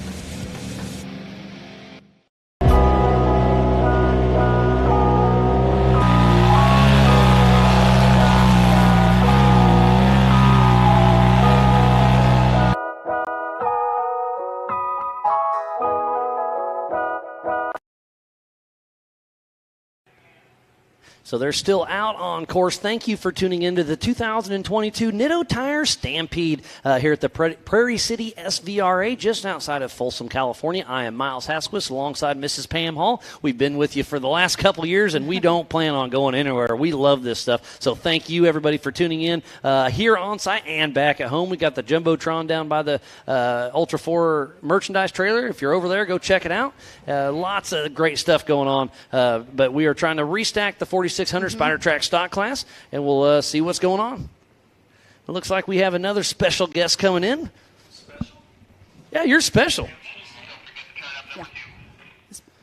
So we're going to bring in Terry Madden into the booth with us and have a quick little chat. One of our Mid-America ambassadors. Terry, how's it going, buddy? I've been better. Yeah, so we saw you out there racing. We saw you take a tumble yesterday. I had a chat with you in the pits. You were trying to fix everything, and it is crazy. Like I saw your the social media. You can prep all you want, and a dollar bolt can bite you every time. Yeah, so yesterday was just a bolt on a ball joint. Yep, that's just bad luck. Sucks. But we spent most of the night getting the car back together, thanks to a few teams. Paul Wolf had some parts. ZRP had some parts. Got the car together, but here at Prairie City, one of the things is there's nowhere to test. You can't go test because it's a state park and everything's closed at night. So we got together best we could, but didn't get to drive it till we started the heat. The first 2 laps felt really good, and then there was a boost line that was pulled off the turbo. So you were a little off pace, so that's why you didn't have any boost. Went back into limp mode for the last 2 laps, and we finished. It's back on now, but then we start the main again last. But, hey, that's okay because it's a physical finish. So even though you're starting towards the back, you still have a shot. I know it's going to be tough, but I got faith in you, buddy. It's just one thing after another lately. And move to the front. But, again, thanks for coming out here racing with us. You live in Southern California. You made the trek up here, and everything's going great. That's beautiful up here. I love coming up here. I'm glad we came back. Goodby does a good track. The track's always good. The jumps are always good. That back straightaway going up by Gomez's tree, you can just fast, hit it full out, all it'll do. When your car's in full run mode, are you hitting the Yukon launch about 65, I would guess? Plus. Okay, you're going faster now. Yeah. Okay, and in the big cars, I'm guessing they're hitting 85 plus, right? I think quite a bit more than that from what they were telling me last night. That's crazy. Yeah. So it's a lot of fun. The big car race is going to be really fun to watch on this track. They're all fun to watch. I mean, you are even fun. I mean, like I said, it's wheel-to-wheel racing. But the fast guys and gals, it's going to be super impressive with all the suspension, all the horsepower, unlimited tires, unlimited everything. It's a really good wild course. It's going to be quick. It's going to be real quick. There's going to be almost too many cars on the track at once. It's going to be interesting. Some real wheel-to-wheel. I hope everybody's sportsmen and they play nice. That's what it's all about. Yeah, JT went over that in the drivers' meeting, saying open wheel racing, anything can happen. So if you stick a wheel in when you're not supposed to, you could take somebody for a tumble. So yeah, and that's no fun. Yeah, and that's always a risk. So even on accident, it can absolutely happen. When you get to run a short course full time, it's guys that run short course full time. A lot of these guys are desert racers. They don't or rock donkeys. Yeah, they don't spend a lot of time on short course, so it makes it kind of interesting. Yeah, it'll be fun to watch, see how it all shakes out. You guys take off, I believe, around 2 p.m. for your main event? Something like that. I think it's 1:45. Mm-hmm. I think, we got we're going to two be in front of us. We changed best it now. time frame we can today. I mean, obviously, we have to work in time with issues like what was just going on with the stock class. I don't know if you were watching. No, but I wasn't. I just walked over. Half the field was stuck in the Bronco Boulder section. Well, it was a pile up. And they're now those bypassing boulders are it. no joke. They are not. They are now going to bypass it. Yeah, they should for stock class. We're trying to figure out how they're going to send them out, but it sounds like they're going to start them in single file. So I believe they're going to keep the laps they already had. This was set up for a 4-lap prelim. So I think they'll be finishing their second now. So they're halfway through the race. The leaders are, and then the other ones that got stuck in the Bronco boulders are a lap down. I believe that's how we're going to shake it out. Yeah, those boulders, they're moving around, even from first lap to second lap. Oh, really? They're moving every lap. In our race, they'd move some. So they'll settle in, but by the time they're settled in, the day's going to be over. So, yeah, it's going to be we're racing off and on all day long. You're a Mid-America Outdoor Ambassador. We're going to head there here in just a little bit for Visions. Kind of give us a rundown for that. That place, like I said, I call it an off-road resort. That place is amazing, isn't it, Terry? I don't even really know what to say about Mid-America. It is resort's probably the only way to put it. They the first time I pulled in there, I was shocked. It's like you're pulling into a Cabela's building. Yeah, it's amazing. The pro shop's awesome. The pro shop's unreal. The facilities are unreal. Wash bays for the cars. It was cold. We had heated wash bays. Yeah, multiple showers, wash bays. Laundry, lazy river, cabins. I mean, now a splash pad in the middle of Lazy River with the pools. They just keep going. And they're going to have jungle gym, little jungle gym area. It's awesome. Yeah, I can't say enough about them. The Robinette family has been great to the sport to help it grow. The Mid-America Outdoors there in Jay, Oklahoma. You do not want to miss Visions or Nationals. No, Legends of the Fall. Really excited for Nationals. Yeah, I can't. I know. I've heard some good rumors about we're going to go through the woods. It's going to be awesome. I'm pretty stoked about it. So, have you been to Disney, Miles? Yeah, I used to go there probably 20 years ago in the old junk going wheeling around. It's changed some, but it's still the same place. So that's one of the first places I ever wheeled. Brian Shirley. Yep. I bumped into them in his 20 years ago. Old Cadillac car. We used to go to Sumner's Big Meats Run. Yep. And unreal. So the fact that we're going to get to race there is a whole different thing. Yeah, it's going to be interesting to see. I'm pretty stoked about it. JT Taylor, our race director, he's got some tricks up his sleeve, and it's going to be a lot of fun. So mixing that up, and then the Rock Racing is going to have their nationals. The side-by-side championship series will have their nationals. Ultra 4 nationals. It's going to be an event. So do not miss Legends of the Fall or Visions. I mean, it's going to be great. Yeah, I'm excited for both of them. I mean, going out to Mid-America, I've always heard so much, good stuff about it. I didn't get to go to Visions last year, but I am super excited about it this year for sure. No, it's crazy. If it's not on your list to spectate, it should be. Because honestly, I think you can go there and not. I mean, we all want to watch racing, but I think you could go there and not watch the racing and still have a good time and enjoy. Just Absolutely. The atmosphere is crazy. Live so music much for every the kids night to do. And you don't have to go anywhere for food because you can just go right up to the restaurant. It's a breakfast, lunch, and dinner. family-friendly park. Yep, they're going to have multiple bounce houses set up, I've heard. Yeah, hopefully me and you can get in there, too. I'm excited about the Barbie Jeep racing. Yep. I really want to find myself one and do it. I think you just signed up. I'll watch. I've been trying to sign up, but my kids said, no, Mom, you don't need to do that. Right here. I think there's a sign up here somewhere. Definitely. So we are back back to hot. live racing. It is John Snell out front, then Albert Contreras, John Williams. But John Williams is on the inside with So Kendall Glines right behind They him. re-racked him because Kyle is in the rear, and that's where he started the race. So it looks Kyle like they re-racked him. was so excited. Well, no, I think Kyle's doing it out of sportsman. That's He true. wants to be in That's the back. true. He's trying not to be in anybody's way. But he was running fourth place. He's really concerned about holding anybody up and being in the way. And that's the sportsman he is. Kyle's amazing, though. I don't, have you talked about his truck A already? little bit, yeah. I mean, it's got a Nissan Leaf motor in it, all electric. Do you have? I mean, it's got Toyota drivetrain. What else do you know about it? But just knowing Kyle, I mean, so if anybody knows the history of Kyle, I don't know what year now. It's been several years ago. We're out in the desert setting up hammers, and this kid who'd taken his motorhome and his dirt bike from somewhere East Coast comes to the desert because he hears about this place called Johnson Valley he wants to ride, and pretty much had enough fuel to get there. And comes wandering into camp, seeing us setting up camp, says, hey, is something going on here? And pretty much offers to work for food, volunteers for hammers, and then just ends up working for Dave for several years, runs Sing. He's just an amazingly talented individual. A couple of years ago, he went to work for Tesla. The guy's a He's genius. super self-taught. He kind of makes me feel dumb to hang out and talk to. He was over helping me get the car together last night. But he has built this thing in his garage and just built an EV vehicle that is competitive. Yeah, I mean, look at him. On a low budget. And they're bypassing crazy. the Bronco boulders now since they had that issue. So we are just over halfway through this race. And I was talking to Kyle last night a little bit. It's like, so where are you living at now? I know you're kind of local. He's like, well, I kind of just live everywhere because he still lives in a camper. He's like, it's the best. It just depends on the day. What did he say the name of his home was? Whatever he called the camper. It was so funny. Yeah, he's a great character. There's Albert Contreras making it through the rock section, getting ready to hit the Recaro rocks. Yeah, he's got the brains and the drive to go do the corporate life and really make it anywhere, and he doesn't want to. He's enjoying life, which I'm jealous of. Hey, you enjoy life, too. I'm You're a trying, little bit but- of everywhere, so it's great to see everybody having fun. There's John Williams and then Kendall Glines. So they are still doing rock sections, just not the Bronco boulders. Yeah, they're in the Recaro rock section as we speak. So John Snell out front, then Albert Contreras, then John Williams, Kendall Glines, Jesse Bennett, Kyle Seglin, Megan Miller, Alex Fleming, Callan Myers, Amber Turner, Charmaine Creer, Brad Bennett. And Jesse Bennett moves into fifth position. It's good to see such a turnout for the stock class. Yeah, the stock class, we had 12 with Kyle. It's great. I mean, this is such a fun and fast course.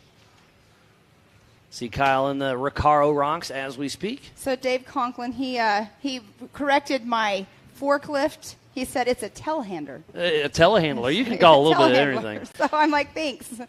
I got somebody stopped smoking in the rocks. That's Amber Turner coming up. It's the 46-16. Oh, he's moving again. That is Charmaine Creer, and I believe she's in Baby Jeep. No, that's Megan Miller. Yep. So, again, thank you for everybody tuning in for the 2022 Nitto Tire Stampede as we got a pass for the lead. Albert Contreras makes it around John Snell down the gunite section. So it's going to be a race to the finish. John Grounds is saying, do some work, PGR. So he's out here, or he's not out here, but he's cheering on John Snell and John Dykes. There's Dawson Allington's old car with Megan Miller up the Yukon launch. I just have had my first person offer to bring me a Barbie Jeep. Oh, Dirt man, Princess it's going to be good. Yeah. Oh, yep. She raced with us in Mid-America, yep. Yeah, well, and just here recently in Kentucky. So we got Megan, Charmaine, and Amber. We've got three females in stock Isn't that class. cool? I love it. That's great. Yeah, we got a lot of females racing this weekend. And then the little kids, I love seeing them out there running. I missed the 170 qualifying. I was trying to work on stuff, and I really want to watch the 170. What time is that stuff? That's at 10:30 here in just a little bit, so another hour and a half or so. I got to go watch the 170 Absolutely. race. It is so neat that they're including the kids. Yeah, the future of our sport for sure. The checkered flag is out for Mr. Albert Contreras. Where is John Snell? Oh, he is hung up in the rock section. So John Snell, who was leading this race on screen, hung up at another rock section.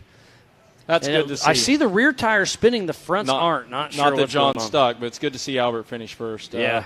He works really hard. He's been racing with us a long time.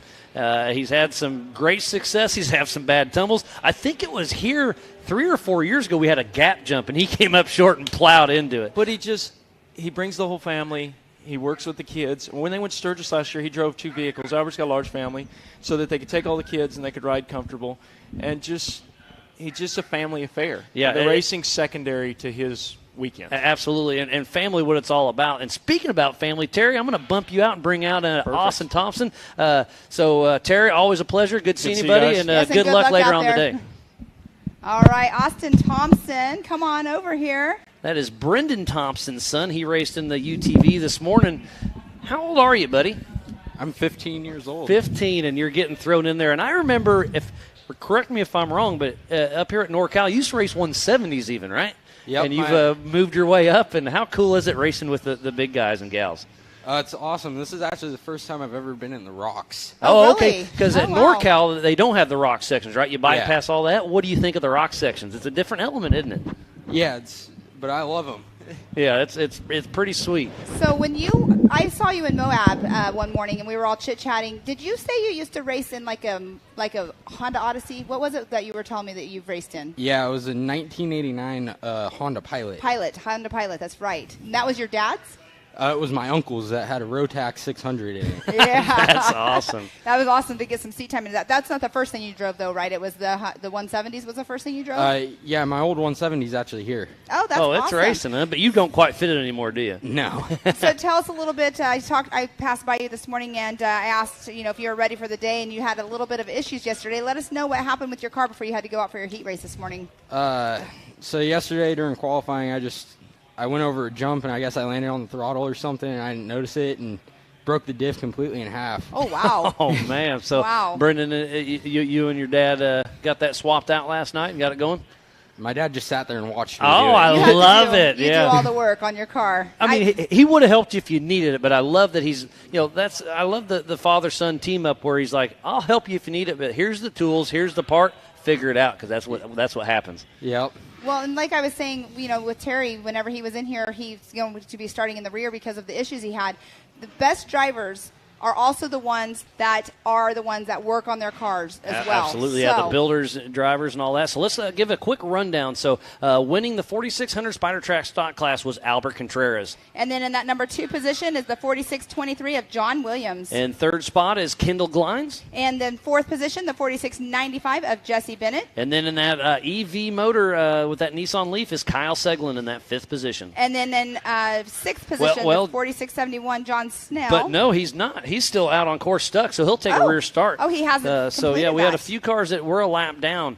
So John Snell, Alex Fleming, Megan Miller, Kaylin Myers, Charmaine Creer, Amber Turner, and Brad Barnett were a lap down. So we'll see how that all shakes up for the main event. They will be kicking off at 2:30 later on this afternoon. And that'll be what is that? That's a 5-lap race. So all the prelims this morning are 4 laps. It's going to be really exciting.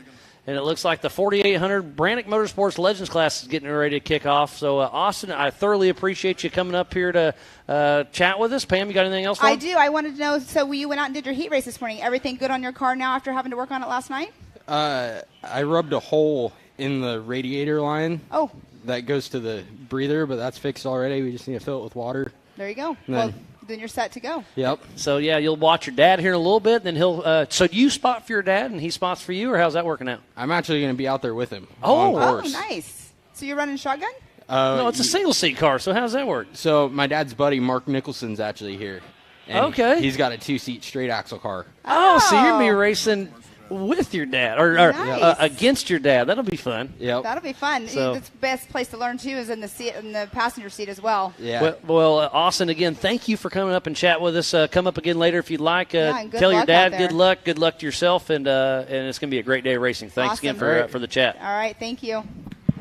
All So, right, it sounds like we're going to go to a commercial here for just a moment while they're finishing getting the lineup going for the 4800 Legends class. Over 25 years of off-road racing dominance. Proprietary patented race technology. Proudly made in the USA. Unparalleled customer service and support.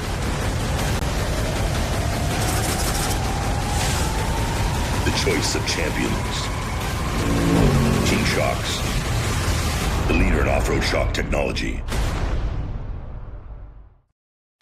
Welcome back to the 2022 Nitto Tire Stampede here at the Prairie City SVRA, just outside of Folsom, California. I'm Miles Hasquist along Pam Hall, and we are about to kick off the 4800 Brannick Motorsports Legends class. This is definitely a fun one to watch, so do not go anywhere. You can see Mr. JT Taylor's taking them out. What they're doing is they're not doing a parade lap. They're just taking them out through a little cut through so they can get them properly lined up because they do a rolling start. So we're going to have quite a little bit of a stacked field out there with 11 cars. In that number 1 position, in the number 105, is Toby Stacy. And then in that second position with that twin-turbo high-horsepower machine is Chuck Crossland. And then in third position, the 4837 of Mr. Jeremy Doc Jones. And then next to him will be Kevin Condon. And then the fifth position, the number 44 of Joshua Boxey. Number 56 in a brand new Horschel car debuted this year is Brent Harrell. And in the 7th position, the 4437 of Dustin Sexton. In 8th position, the 4805 of Tony Howard. And in the 9th position, the 1006 of Derek Summers. In 10th position, 114, Evan Jesse. And in that last position, number 11, the 4802 of Mr. Ross Glaive. It's going to be a great day of racing. So heat number 1, I believe we'll be doing 2 heats for the Legends class. So heat race number 1, the top 5 advance directly to the main. This is another 4-lap race. So we'll have a 4800 LCQ later on the day where another top 5 will kick out. That'll be a 3-lap race later on. So it's great to see. I think we had 22 4800 cars out there. That's our largest field out there. Yeah, one more than the 4400s. You're right. So it's great to see such a great showing for the 4800 Brannick Motorsports Legends class. So Toby Stacy on the line. He's going to be drag racing Chuck Crossland. It's going to be interesting to see Toby Stacy in that Trent Fab machine. Chuck Crossland in the Liberty Mountain Fab. Chuck Crossland's got that twin turbo horsepower, so they're about to take off. So Mr. JT Taylor is the pace car out there, and he's getting ready to go and give them that green flag. So green Can't even flag. talk. I'm getting tongue-tied. So Toby Stacy on that pole position with the lead, and then Chuck Crossland, then Doc Jones, Kevin Condon, Brent Harrell, Dustin Sexton, Tony Howard, Derek Summers, Evan Jesse, and Ross Glaive all out on course. The top 5 advance to the main event. So this makes a lot of this race is a lot more important than the last couple we've had because only half the field advances, and then the other half goes to the LCQ. So I believe it's only going to be 15 cars going to the main event. So we're going to have to cut out 7 cars. Oh wow, that's a tough one right there because you definitely want to push it as hard as you can, but you don't want to push it too hard. But off that Yukon launch right now, that is Toby Stacy, who got second position in his rookie debut this year at King of the Hammers. Had a fun chat with him, and he's just kind of a good old boy that's out here having fun and learning the ropes, and the kid can drive. And not a kid, he's our age. But, the guy's our age, fast. I think I'm older than you. Oh, there's no thinking about that, Pam. Thanks for considering me in your age group. I don't know if I'm giving myself a little grief for you, but regardless. I'll take it as a compliment. Toby Stacy heading into the Bronco Boulder Field.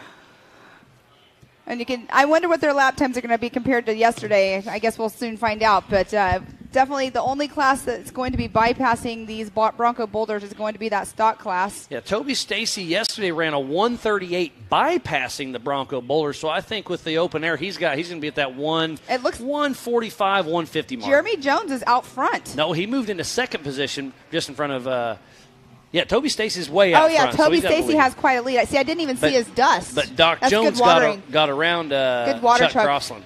Good water truck right there. I didn't even see dust. Now So Toby Stacy is all over the throttle. He's going to be hard to catch because lap traffic when you're 1:33.791. So adding the Bronco boulders, he shaved off 5 seconds. Toby Stacy, I was completely wrong on my guess. Toby Stacy with a 1:33. Remember, you can go to live.ultra4racing.com and see the live timing we have right here. And we have somebody have a little bit of smoke coming out of the back of their car. We have Balls Out there. One of our vendors down here just came up and gave us some decals. Thank you so much. So yeah, Balls Out Off Road. If you're in the area, we've got a lot of vendors out here. Come out and check them out. We've got PCI on site, Nitto, King, Balls Out Racing. We got a lot of people out here. Off-Road Patriot Apparel. Yep. So come on out, check it out. We still have lots of racing yet to come today. It's $25 at the gate. Kids 12 and under are free. Or tune in ultra4racing.com/live. Go to the MAO app, MAO and Ultra 4 Facebook and YouTube, as they are just sending it up the Yukon launch. And there's Doc Jones coming down the gunite section. Gets a little crossed up there, but these cars are the Swiss Army knives of off-road. We race at King of the Hammers, Crandon, Mid-America Outdoors, Sturgis, California, Tennessee, Kentucky. We go over huge rocks, mountains, short course, jumps, trees, mud, dust, desert, whoops. These cars can do it all and do it all well, Pam. Yes, they can. And so let's go ahead through the top 5 that came through the start-finish line. We have Toby Stacy in that number 1 position. And then number 2 is Jeremy Jones. And 3rd position, Chuck Crossland. And 4th position, Kevin Condon. And then in that 5th position, Brent Harrell. And then Dustin Sexton. Tony Howard in the 4805 in 7th. And Joshua Bashi. And then the 1006 of Derek Summers in that 9th position. So we have had 9 cars that have came through out of the 11 across this, doing their first lap. And there's a little bit of a traffic jam going through the Bronco boulders just now, but they're still moving along. And on screen right there, that is Brent Harrell. Oh, and I see somebody stuck in a rock section once again. So the rock sections are proving to be very tough out there. So Chuck Crossland is in that number 3 position, just crossed through with a 2:05.588. But Toby Stacy's still running in that number 1 position, so they are halfway through their heat race. And what you can see right here on screen that they are showing, there actually is a little bit of a jump right there before they go into that Kingpin 180 turn. And we see Jock Jones heading through the rigid rhythm section. Lots of action going on everywhere as Toby Stacy's hitting the Yukon launch as we speak and getting some hang time. There is that Chuck Crossland, I believe, or Jeremy Jones? There is Toby Stacy heading down the gunite section. There's Doc Jones going down the gunite section there again. And they're making it look Chuck easy. Crossland, and Brett Harrell is starting to catch up. Yes, gets the pass going down the gunite section. Oh, and you see Chuck Crossland just had to check up just a hair. Yep, they touched the tire just a tick possibly. But Brent Harrell, I may have said Brett. Brett's his dad. Brent's the son. Very close names, but Brent and Brett Harrell both racing today. Brent Harrell's on track now. Brett Harrell will be racing his 4400 car later, pushing those Paul Horschel cars to the max. But out front right now in 1st and 2nd is Trent Fabrication out front. Those cars are really working well. That was Kevin Condon doing a little wheel stand in his Jimmy's car. It is definitely rough. And in the dust right there, you don't want to lift because you don't want to get high centered on a rock or whatever, so keep that momentum, but definitely rough. Whoa, and look at the wheel stand going in there. And in the back there, that is the AMSOIL hot pits. We haven't talked about that much today, but the HCR and AMSOIL hot pits are there, and about all you'd want to do is change a tire there. Even but if you that, do have the option. It depends on how quick your pit crew is, because changing a tire definitely is something that takes a little bit of time. But Toby Stacy still in that number 1 position, Jeremy Jones number 2, Brent Harrell 3, Chuck Crossland 4th, and Joshua Boxey in that number 5th position. And then Kevin Condon just passed through Tony Howard, but Toby Stacy was starting to pull away from it. But look, Jeremy Jones and then Brent Harrell are starting to reel him in just a little bit. So this will be a race to the finish. But to finish first, you must finish. The rigid rhythm section's looking a lot of fun right there. Hitting the Gomez tree jump, and look how far they're jumping as Toby Stacy hits the Yukon launch. Toby Stacy took the whole shot, qualified number 1, and he has stayed out front the whole entire time. We'll see if he can keep that tradition going. And remember, only the top 5 advance out of this race. The rest will head to that LCQ later on today. We'll have a second 4,800 heat race, and Brent Harrell? Brent Harrell launches down that gunite section. He's basically just jumping it. So Brent Harrell's pushing hard, but don't push too hard. You have a long day to go ahead. It's going to be interesting, but those cars can really hold up well. It's all about how hard you want to work on your car later on. There's Toby Stacy, our physical race leader in the Bronco Boulders, with the FPV Believe Cam drone chasing him down, but Doc Jones is starting to reel him in a little bit. Toby Stacy had a pretty good lead, but it's still a lead. It's just not way up front. You definitely want to, if you have a little bit of a lead, you want to kind of let up just a little bit, but then that might mess with you. I mean, it's all about strategy. Why change up your strategy at the end? So I used to race UTV short course a little bit, and if I wasn't racing 100%, sometimes I'd miss my mark. If I'd start backing down because I'm like, okay, I got to leave, whatever, I'll back it down to 70, 80%. But then all of a sudden I'm just out of my element. To me, it's hard not to just keep pushing. All right, so we have Mr. Toby Stacy just came through in that number 1 position. Checkered flag came out. With Toby Stacy and then Jeremy Jones in that number 2 position. Brent Harrell in that 3rd position. And then Chuck Crossland getting 4th, and that 5th position goes to Kevin Condon. So going to the LCQ will be Tony Howard, Josh Boxey, Dustin Sexton, Derek Summers, Evan Jesse and Ross Glaive weren't even out on track, so tough break for them. They can still go to the LCQ. We'll see how it shakes out. But moving to the main event goes Toby Stacy, Jeremy Jones, Brent Harrell, Chuck Crossland, and Kevin Condon. Oh, look at that. Oh, that's Tony Howard with a flat tire. So he'll be in that LCQ. So that's pretty important for the top 5 moving straight through. There's Derek Summers. He'll have to head to the LCQ later on this afternoon.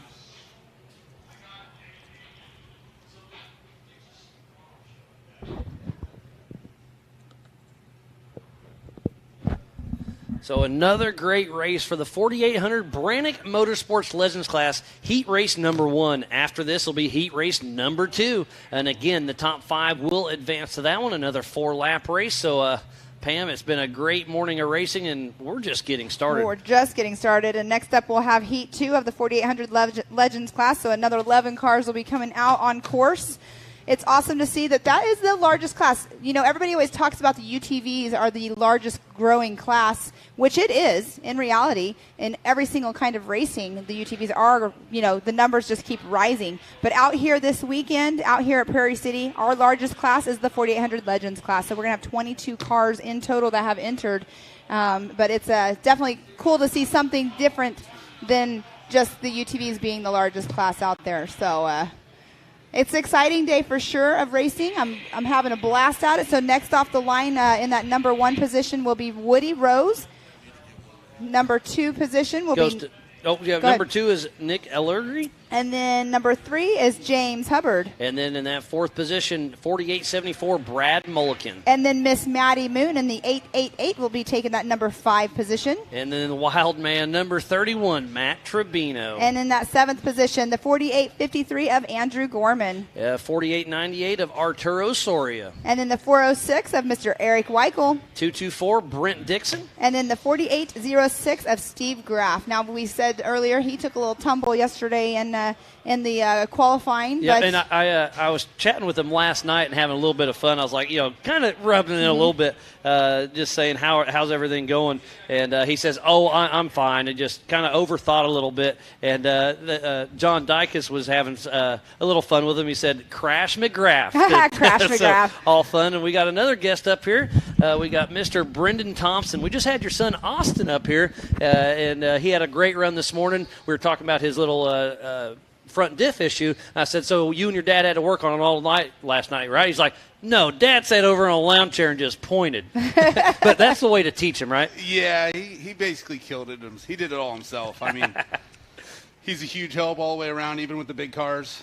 But we didn't help at all. He was hands-on. Like you were there to help. You would absolutely help if you wanted, but that's how you learn. So it's great to see. Drivers. Yeah, I mean, great to see him out there. I mean, I really want him to be a racer. So I mean, if you're a racer, you got to work. You got to be able to work on your stuff because he wants to race KOH one of these days. Oh, that'd be awesome. I don't want to get him stuck out there and not right.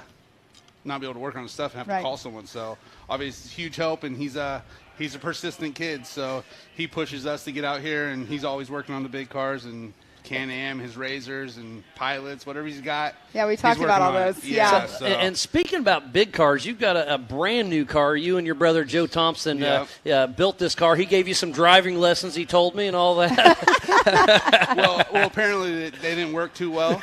So. But give us a rundown on the new car, because that's very similar to our current King Raul's car, right? I mean, these things are absolutely amazing. Yeah, I was fortunate enough to jump on board with those guys, and Joe and Steven and the brothers obviously created this amazing piece. I just needed something different. I needed IFS, just try to keep up. My old car was old. Joe designed that thing in the very beginning. It's been around a long time. Yeah, we beat it up, and Joe was like a huge help. Yeah. With the so whole car. give us a quick rundown. Obviously, it's a single seat IFS, but there's a lot of new tricks in it. Single seat IFS UFO car. It's got all billet parts, A-arms, knuckles, LS base motor. Obviously, I'm running all the Maxxis tires, and then I got the SMT American Forged wheels. And it's built in house. I mean, I lucky enough, Joe, your brother, and all the Gomez brothers gave Pam and I a tour around that place. I mean, they've got a lathe, they've got the mill, they got the CNC stuff. They build almost everything in house. Yeah, everything. It's done amazing. With those guys. Like they send some stuff out to get heat treated, but they have a full facility for over now. There. Yeah, right. Until they, you're probably right. They'll put something in the back when they can't get it done quick. They're just going to need to build another shop, I think. Yeah, so they killed it over there. I mean, all the guys that they have.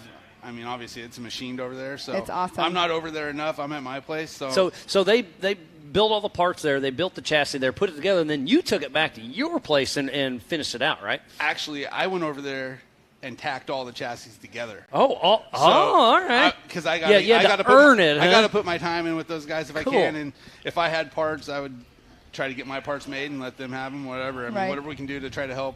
Just move forward. So. And you're an amazing fabricator yourself.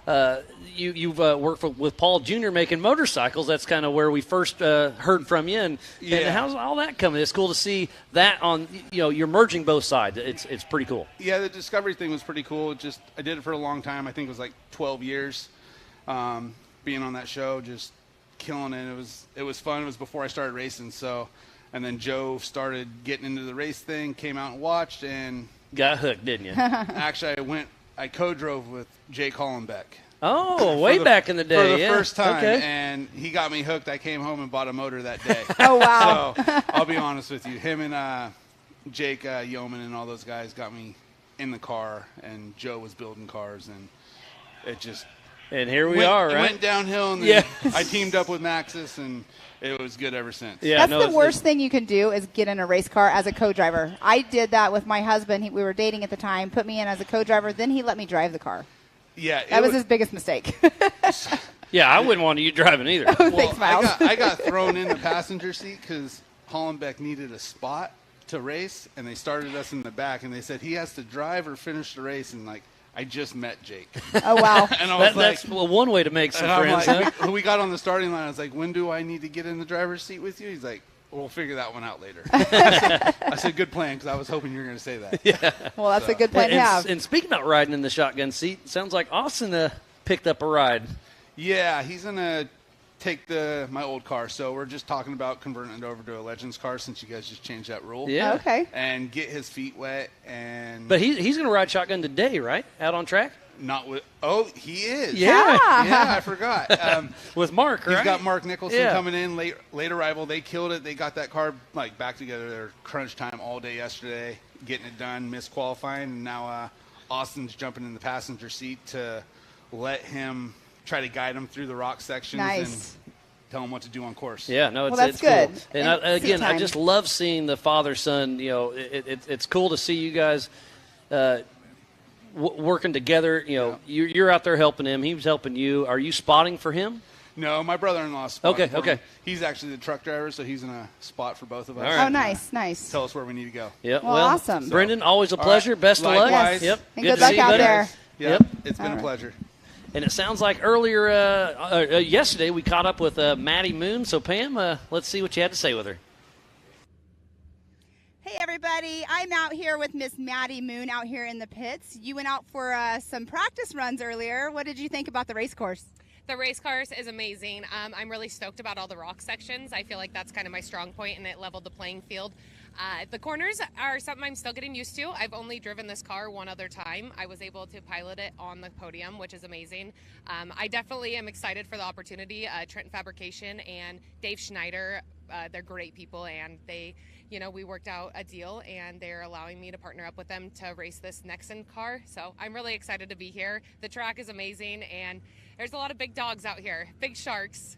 Definitely. And you said you took this to the podium, your first race out here. That was with the NorCal Rock Racing Series about a month ago or so. You also race in the Havoc Racing Series. Tell us a little bit about that. Yeah, so the Havoc Racing Series, I would say, it's similar. It's kind of converting over to more endurance-style racing. It's a lot bigger tires. There's some big horsepower there as well. I would say that our rigs are maybe a little bit less developed than, say, Ultra 4, because Ultra 4 has come a long ways from where it started out to be. But I feel like definitely my experience in the rocks has helped me kind of transition into this discipline of racing. So I can't wait to see where it takes me, and I plan on, continuing to pursue this path. Now, we were over there just now by the race course. You were watching the 4400s. Is that something you wouldn't mind stepping up to someday, maybe?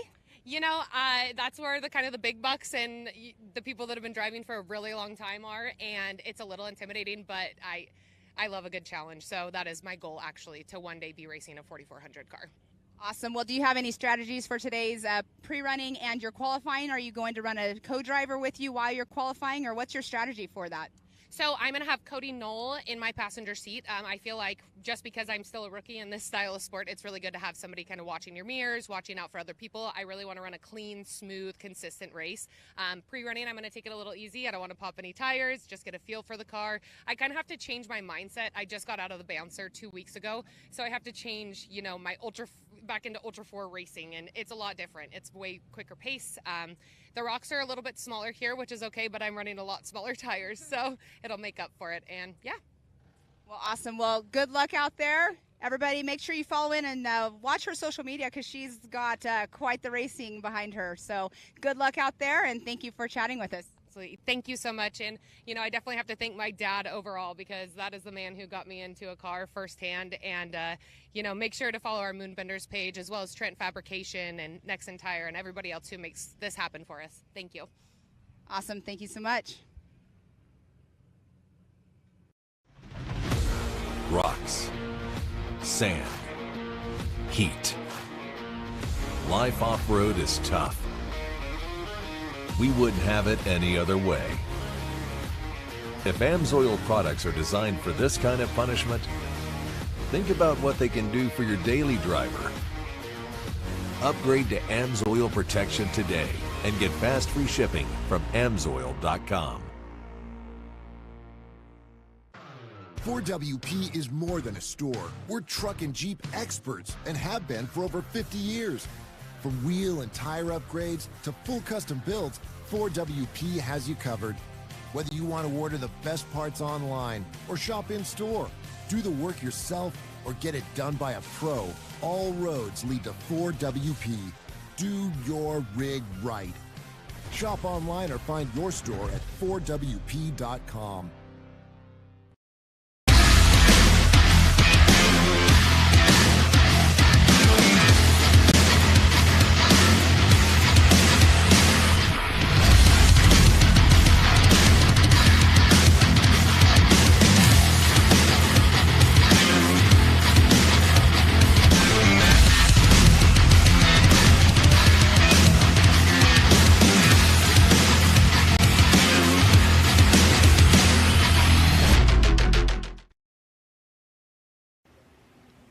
And welcome back to the 2022 Nitto Tire Stampede at the Prairie City SVRA, just outside of Folsom, California. Right behind me is the racetrack. This place is absolutely awesome. It's going to get up to about 90 degrees today. It's sunny. It's beautiful, so come on out. It's $25 at the gate. Children 12 and under are free. We've got lots of vendors down there. We've got King, PCI, Nitto. We've got the Ultra 4 merchandise. Angel, Carly, and the whole gang's down there selling all the event shirts. They've got a little bit of everything. So come on out, check it out. I saw a snow cone machine. I mean, we've got it all down here. And this is one of the best spectator-friendly parks we race at. Open wheel-to-wheel action. We just wrapped up heat number 1 for the 4800 Brannick Motorsports Legends class. And speaking about that, you have to have a front-mounted engine. Vehicle must contain 2 seats side by side, single shock per corner, 37-inch DOT tires. Solid axles only are allowed. A lot of these cars are retired 4400 cars that used to have 2 shocks, dumb them down to a single shock, put a 37-inch DOT tire, and go racing. But there are a lot of specific car built also. I mean, look at Brent Harrell. He just finished well. The Trent Fab cars, they run well out there as well. So it's really a fun class, and it's the biggest class. It's here. So it sounds like Pam caught up with somebody yesterday as well. So let's check it out. So I'm down here in the pits with Piper Bentley. She is a race car driver herself, but she's not in her car this weekend. I hear you were out there qualifying and practicing in your friend's car. Tell us a little bit about who your friend is and why you're in their car. My friend's name is Bentley Dixon, and he races this car, and he couldn't make it today because he had school today. So he's going to come after he's done with school. And so you race out here as well in a 170, is that correct? Yeah. How do you like racing, and have you been racing for a long time? I've only had 2 races before this, and it's pretty fun, and I like doing it. It's entertaining. It is fun. So a family sport as well, right? You guys have quite the team here, and you have fun. You go to all the races with the ones you're not racing? Yeah, I do. I've been to a couple of my dad's races before, and his friend, Brentley Dixon's dad, Brent Dixon, he also has a car that looks like my dad's, and he's pretty cool too. Well, awesome. So you're going to go out and qualify, and then tomorrow you have to be a spectator. Will you maybe spot for your friends so you don't have to, so you can kind of tell them because you were on the course? Maybe I will, but I don't think I will because I think his grandpa's going to do it for him. Well, awesome. Thank you for taking the time, and maybe next time we'll see you back out here in your car. Yeah. Well, you have fun, and thank you for talking to us. Thank you. Welcome back to the 2022 Nitto Tire Stampede here at the Prairie City SVRA, just outside of Folsom, California. Just saw my buddy Rob Cook roll through. We'll hopefully get a chat with him here after a bit. And hey, come on in here real quick, buddy. You do a lot of the stuff with NorCal, right? I do. I just got here. So you're late. He was good. He said, I'm going to chill for a minute and then come back over here. I live down the street, and I was just sweeping. That's Clyde. That's pretty funny. Yeah, no, it's good to see you out here. You do a lot of you call all the action for the NorCal stuff, if I'm not mistaken. So this is kind of your home track. It is. This is home. This is my backyard. From the very beginning, helped John get this started. We used to race the track. Used to be in this little 4x4 area right around the corner, and man, it was wild. Yeah, it was so tight. It's nothing like it is today. Yeah, but that was back in the when things were just starting out. XRRA or whatever days it is. Yep. So that was it was pretty wild. It was pioneering. The go-to guys that were like everybody's favorite was like Kevin Yoder. And Chris Ridgway would always run a Trent Fab car. Yeah. Yep. So those guys. And Jeff Mello. Those three would just, they would just take the show. It was cool. Yep. Now you look today and there's all these names and all these fast cars. And we've got over 90 people that have entered this race today. I mean, it's awesome. Isn't it?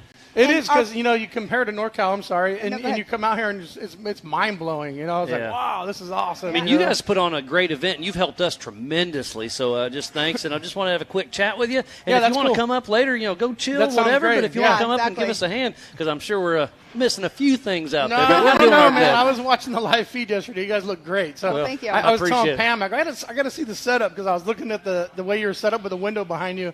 and it was a trip. Yeah, it's pretty cool, isn't it? I'm like, how do they do that? So, Magic. It's magical. All right. Well, thanks for letting me it say was hi. nice meeting you, and we'll see you. We'll see you down up here later on. Right? All right. Come on back up. Come on back and say hey, but appreciate it, buddy. Will do. Thanks, guys. Have fun. So that's Rob Cook, part of the NorCal crew with Rock Zombies. Everything's going good. I think I just heard just a minute ago, I heard a 5-minute warning on the PCI race radio, so we should be kicking out heat number 2 for the 4800 Brannick Motorsports Legends class. Again, this is going to be another 4-lap race. The top 5 advance once again, so it's going to be interesting to see how this all shakes out. It is going to be awesome to see another round of the 4800s. I mean, we never split them up like this, so this is super cool. It's fun. And then the top 5 just got advanced, and then we'll advance the next top 5, and whoever didn't make that go to the LCQ and we'll do another 5. So the main event will have 15 cars out on course for the 4800 Brannick Motorsports Legends class, and I think the 4400 class is the same as well. So. I believe so. Did we? Let's go ahead and go through the lineup that will be taking off. So we have Woody Rose in that number 1 position in the 4871. And the 1949 in second position is Nick Allegri. And then in that 3rd position, the 4846 of James Hubbard. In 4th spot, the 4874 Brad Mulliken. And the 5th position, the 888 of Matty Moon. In that 6th position, 31, Matt Tribino.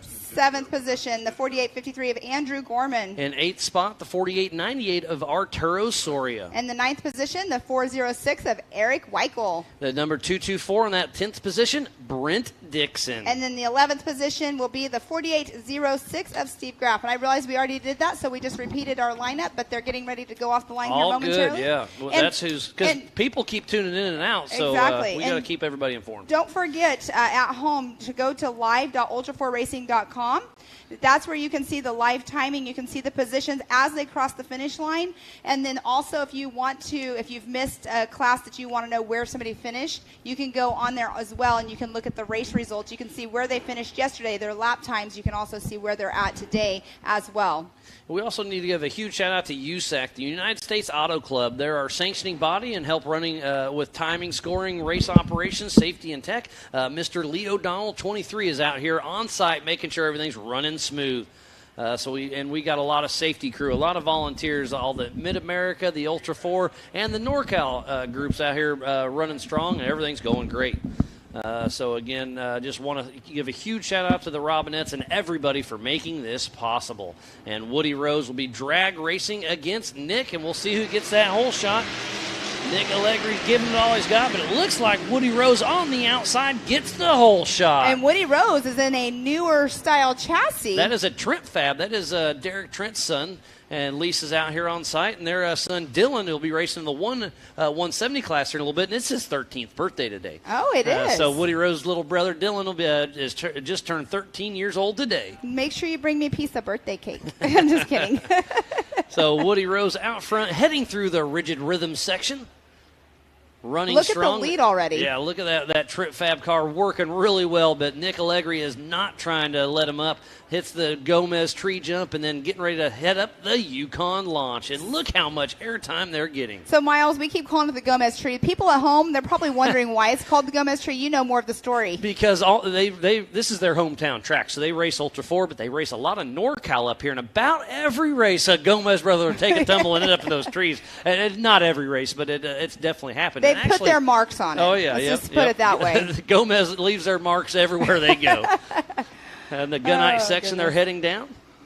So we have Woody Rose out front, then Nick Allegri, James Hubbard, Brad Mulliken, Matty Moon, Matt Tribino, Andrew Gorman, Arturo Soria, Eric Weichel, Brent Dixon, and Steve Graff out running strong. And look, that's Andrew Gorman as we speak. Gets a little crossed up. Eric Weichel gets around him, heading into the Bronco Boulders. Open. We got a little bit of a Steve Graff, it looked like, that was stuck a little bit, and it is a drag race with Matt Tribino and Matty Moon there. And there's going to be dust in that section. They're not going to water down the rocks. Because traction issues. Exactly. It's already been tough. Exactly. So here's another little rock section. There's Matty Moon. Oh, Matty Moon has a right front flat tire. That is, so she can go into the AMSOIL hot pits, but the bad part about that, she just passed the AMSOIL hot pits, so she's going to have to make this full loop lap on a flat tire. So she's going to have to go through the Bronco Boulders 100% with a right front flat. But Woody Rose still out front. There is Steve Grass and John Dykus on screen as they are making it around the Talladega turn at the start-finish finishing. Lap number 1 heading out for lap 2 of 4. So as they came across the line, it was Woody Rose. And then that 2 position, the 1949 of Nick Allegri. And then Brad Mulliken. And then 4th position, Matty Moon, but we know that's going to change up here momentarily. James Hubbard. And then Matt Tribino. Steve Graff. Andrew Gorman. Arturo Soria. And Eric Weichel. And then, so it's going to be a great race out there. But Woody Rose really running a great race. I know Derek and Lisa are watching, probably in the spotter stands. And look at the stands. They're starting to fill up, and it's only going to get better. This is some of the best spectating you can have is Woody Rose starting to pull away from Nick Allegri. And then that's Brad Mulliken having a great run. We bumped into him when we were doing our Gomez tour. Great to see him out here having some fun racing. He works full time in the race shop for the Gomez brothers, and then out here having some fun. Exactly. And I believe this is his first Ultra 4 race. He's co-drove a lot for a lot of different people. And he's done the shootout a few times, but it's great to see him out here racing. Oh, we have somebody on their upside lid. Down. I can't quite tell who it is, but it looks like it was right before the Gomez tree, possibly. It looks like it ends in an 8. Is that the 4898 of Arturo? Oh, it could be Arturo. He's the only one with the 8 at the end, so it more than likely is Arturo. It's Woody Rose. Still out in front.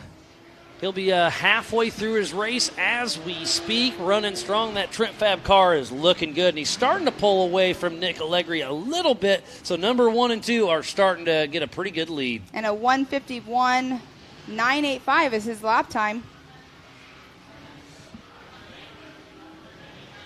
PCI Race Radio chatter, it says driver is good, still don't have confirmation who it is, but driver is okay, the one that's upside down. So there's Matty Moon past the Amsoil hot pits again. What's she doing? As Eric Weichel is going to get around her, I'm sure. I wonder if they didn't put anybody over there in the hot pits. And I saw Matt Tribino, his right front may have looked a little funny. Eric Weichel just made the pass on Matty Moon. If you know you're limping it in with an issue or just trying to finish your heat race, you're going to move out of the way for people if you're having problems. And that rollover is just past the Yukon launch. I'm not sure what happened. Yeah, so they're hitting the Yukon launch. And look at Woody Rose jumping down. We just saw Brent Harrell doing the same thing. And I love that's perfect example of that gunite section. There's different lanes there. And that's where, yesterday during qualifying, you kind of check her out and get your line picked out. And then there's a fun little fast wiggle section into the Bronco boulders. There's 3 guys in a row, it sounds tires, like, through the chatter on the radio. And I'm just surprised there isn't more people in the Amsoil hot pits right now. Because if on this short course, I would absolutely go change a quick tire, because you can change a tire in under a minute. I mean, we've seen 30 seconds. There's practice. But Woody Rose still out front with Nick Allegri right behind him in that little that little boulder section, and then head through the Recaro Rocks. So flat tires are becoming an issue in this class for sure. But, it's the top 5 advanced. You never know, because there's actually only 10 out on race course right now. And they'll head straight to the main, and then whoever doesn't advance goes to the LCQ later on today. And then we'll take the top 5 from that as well. So, again, is Woody Rose and then Nick Allegri heading out. Next time around, they'll be getting the white flag. Or they just got the white flag, right? Yes.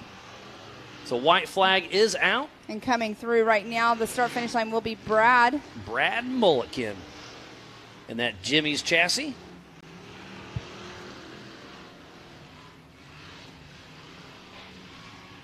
What a great day of racing it. And that is Steve Graff with a right front flat tire.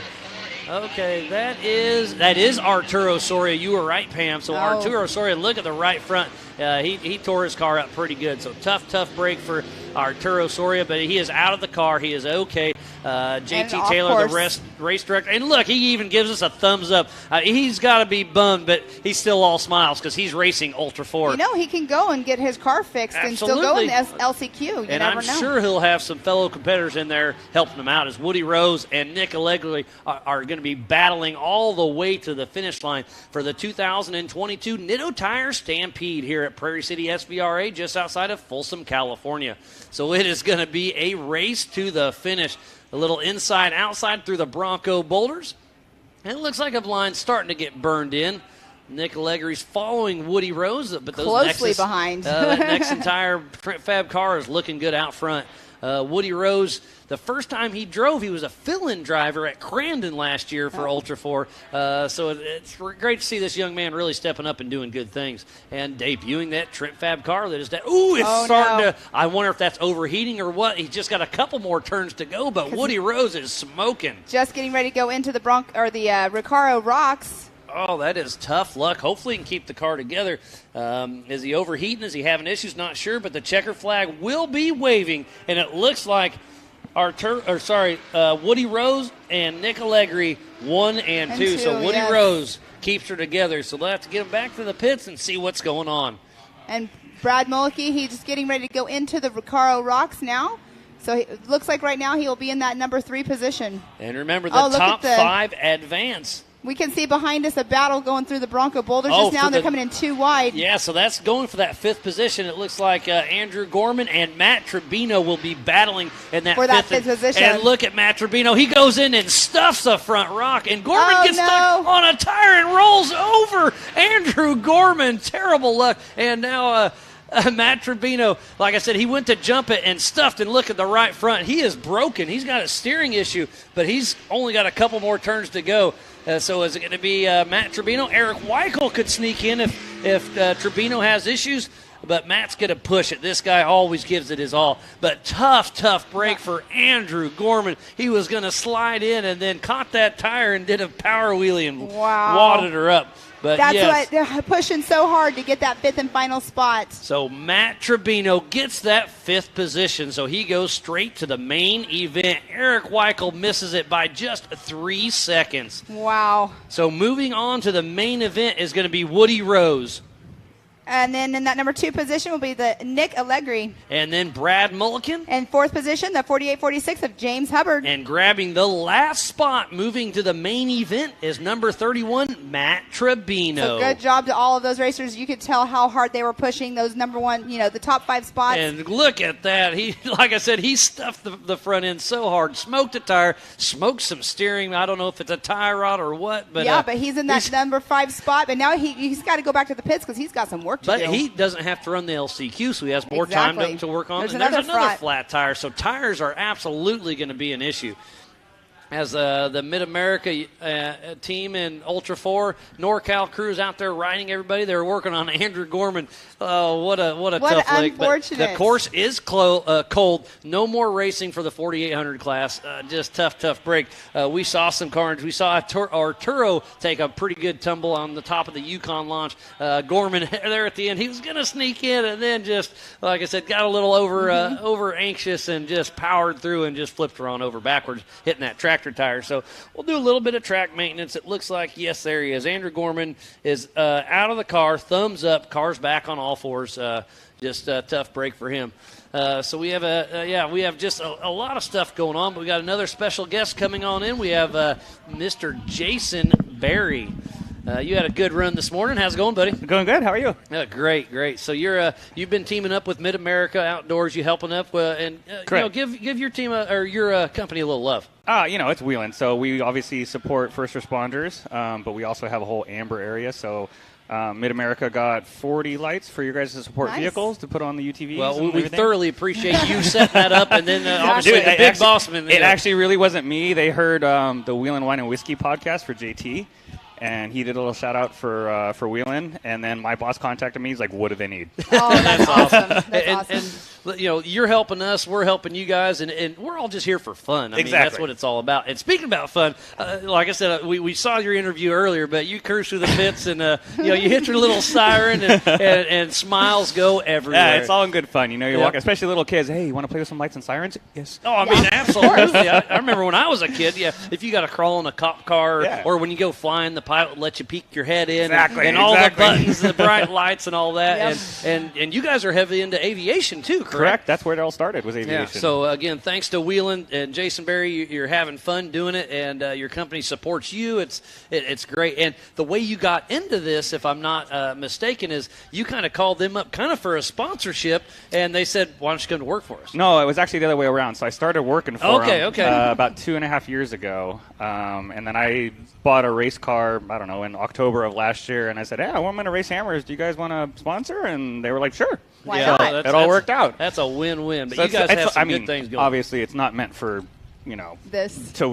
Exactly. But I put the light bar on the roof just to show it off. It's not helping aerodynamics, but it's all in good fun. And you call it the cop cart, right? It's the cop cart. Yeah, I like cart? it. Cop cart That's funny. instead of the golf cart. Now, I've been saying the percentage. Was it 90% of all the safety vehicles in the United States that are running your lights, or did I say that wrong on percentage-wise? It depends on the industry. Okay. So law enforcement versus fire versus amber. Okay. But, I mean, we definitely have the market The lead. market. Okay. Lead. I've been kind of saying a percentage, but I thought I heard 90%. So I don't think it's quite 90, but we definitely are. You want to be there. Yeah, absolutely. Who doesn't? Yeah, no doubt. It's pretty cool to see, though. I know, like all the little kids yesterday, whenever he was talking to them, and they're all around your car. They're just having fun. Yeah. We showed the video of the one you had in there, and you played the siren. He was like, "Oh, when it got to the Mexico." So, good times. What do you got going on with your hands? I see the red tape. What's that for? I broke my wrist. Okay. Yeah, I broke my wrist, and it's still kind of healing. And this just kind of helps out, keeps my hand in the position I want, keeps me from stretching and squeezing too hard and doing that white knuckle stuff. So what kind of tape is it? It's Kinetic. Kinetic. Yeah, I love K-tape. that stuff. Yeah. That So I works mean, well. 1,000 uses, but on my hands out here for this kind of stuff, because you're just constantly moving 1,000 miles an hour. It's and you don't even know it's there. Yeah. Yeah. And it just kind of helps you go. And what's you qualified yesterday. You ran this morning. You're getting ready for your main event later on the day. Give us your rundown on the course, because it's 1.28 miles. Right. You ran 4 laps this morning. You're going to run 6 laps this afternoon. Correct. What do you think of the course? The course is fast. It's very fun. There's definitely some faster lines, and some of the jumps want to make you buck, and some of them don't. So you just got to make sure pick those and get your right line. And yeah, we started, I think, 9th on today's first heat, and we finished 6th. Okay, so mid-pack. So mid-pack. That'd be a good start. And I'm sorry, Brian, but I totally nerfed Brian Croft right here in the third rock pile. I bent my whole light bar back, bent the tabs and everything. Not good. But it's all in good fun. We were head-to-head on the second rock pile, and then he got the jump out of it and got right in front of me on that center line. And I was just like, Toby's like, "You're going to hit him." I'm like, "I know." But yeah, I mean, Rubbin's racing, exactly. and obviously you guys got done. All smiles, high fives. And I was actually kind of scared because right here on the final turn, he put it up on 2 wheels, and I was right behind him. Oh, and I was no. like, "Oh." Yeah, he started biking a little bit. Yeah. Yeah, that's where the experience comes in handy to recover from those bicycles. Yeah, exactly. Well, we thoroughly appreciate you coming up to the Nitto booth and having a chat with us. Jason Berry, best of luck later, and thanks to Wheelan and everybody for everything. Good luck. Always a Thank pleasure, you. buddy. All right, guys. Take it easy. Bye. So, Bye. Earlier in the week, we were able to Pam and I went to the Gomez race shop, and it was absolutely phenomenal. Obviously, we're all gearheads. We love racing, so going to tour a legit race shop was absolutely phenomenal. So thanks to the whole Gomez clan for bringing us in, high fives, handshakes, and giving us a full tour. And we'll kind of I caught up with Raul a couple days ago, and here's what we had. We're here at Gomez Race Shop. We have our current king, Raul Gomez. This place is absolutely amazing. Thanks for giving me a quick little tour around here. It's awesome to see what you have going on. I'm excited to see the future with Gomez. Morning, Miles. Yeah, it's great. Thanks for you guys for coming by. We've just been pretty much in prep mode and getting ready for the races this year. I know the boys went and did Utah a few months ago, and we're just ready to go for this weekend. And again, you are our current king for King of the Hammers. You're racing with Ultra 4 this weekend. You haven't raced your Ultra 4 car since King of the Hammers, if I'm not mistaken. No, I haven't. We just since the car was new after Hammers, we did a complete tear down just to double check everything, make sure everything held up, everything was good. So we skipped out in Utah race, and so I'm excited to get back in the seat of this thing and see what it can do here this weekend. Yeah, it's going to be some great short course racing coming up. Like I said, Joe Thompson gave us a quick run through the whole shop. You guys build so much stuff in-house. It is absolutely phenomenal what you guys have going on here. So I'm excited to see what it come together. Yeah, for sure. I mean, it's like I said, this car's new for a short course, so we're trying a few things out this weekend, see how it goes. But this car's feeling fast. I went and tested it on Monday, and it was probably the fastest I've ever driven on a short course with the Ultra 4 car. So it's going to be definitely a game changer for us here this weekend out there. Well, perfect. Well, it's going to be a lot of fun, and this is kind of a home track for you guys. So you guys have raced here with NorCal quite a bit, but you're here for the Stampede this weekend. It's going to be a lot of fun. Yeah, it's our home track. Last year, I actually won the championship from JP. He'd been reigning champion for 6 years, so I actually took the championship from JP on the NorCal Rock race, and so I'm feeling pretty confident coming into this weekend, especially on home track. And you'll have all 4 Gomez's out there. You have your son Flacco racing. You have JP and Marcos. It's going to be a battle out there, and it's open wheel racing, short course. And you guys you don't cut each other any slack. No, not at all. And the one guy I'm usually always talking about, I'm worried about JP, but I actually saw Darian Flacco race against JP a month ago down in Perry City, and he was giving JP a driving lesson out there. So for me seeing that, I was like, wow, the competition is stepping up with the brothers, and he's going to be the kid I'm going to be looking out for all weekend for sure. And you got to be proud of your son because he started, you've obviously been around him his whole life. You grew up with him. He started racing UTVs, and then you put him in a big car, and he's doing big things. Yeah, he's in my old car. Well, not old. I mean, things after they rebuilt it all, and he's got a little bit bigger motor in there. It's definitely not a UTV, and my old car still gets with it out there. So I'm excited for him. Well, best of luck to you and all your brothers with Gomez. It's going to be a fun weekend. Well, Pam, how awesome was that for the Gomez to just bring us in, give us a full tour of the shop? They've got an amazing facility. They run a huge tree business up here in Northern California. One of the biggest. They've got some of the. They employ some of the most people up here in Northern California. They've got a huge business, yes. Very successful, and it's great to see them support Ultra 4 as much as they do. And then we were talking to Mario a little bit. We're like, hey, can we come up there? And he's like, yeah, come on in. And then we're pulling up, in the little Mustang, and we're just kind of, where are we going? And I see a truck. We're like, oh, there's Marcos. Yep, and he's like, oh, what are you guys doing? I didn't know you're coming. I was like, well, thanks, Mario, for not relaying that. And then he brings us in, and Raul like I knew said, we were coming, I think. And then they spent the next 2 hours of their day showing us the entire race shop. They've got just all of their little event center they have, and all their offices. I mean, it's an amazing facility. So again, thanks to Gomez for giving us that full tour, and for Marcos telling us that when they purchased that property, there was nothing there. Yep, and I'm going, it's wow, amazing. What they have built up. It was awesome. It was a great backstage tour.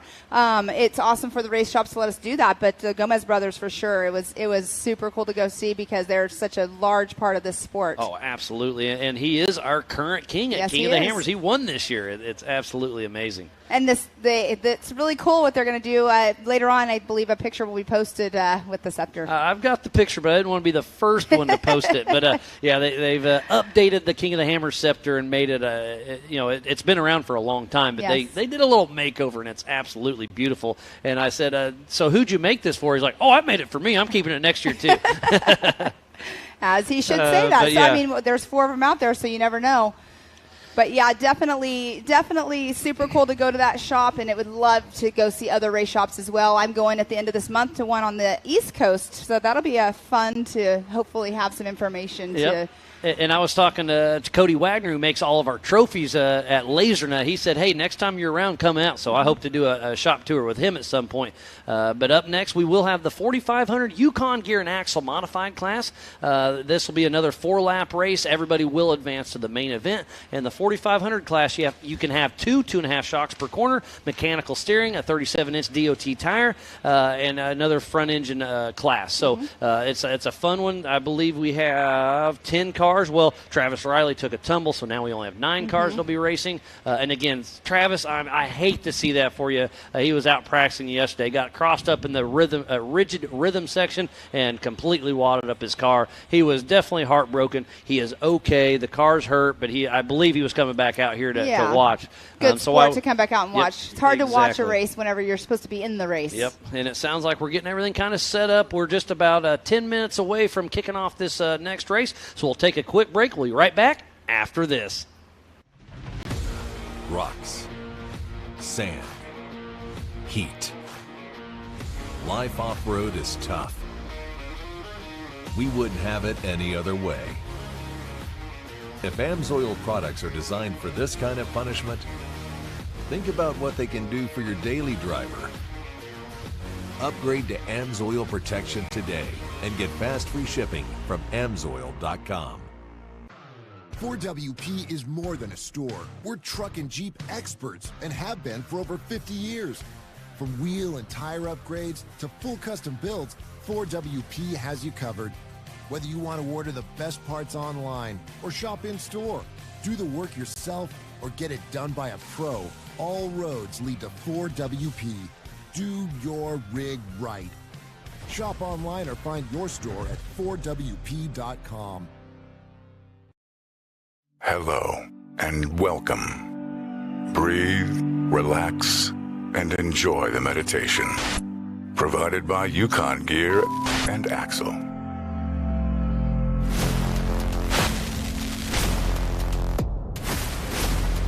Shop now.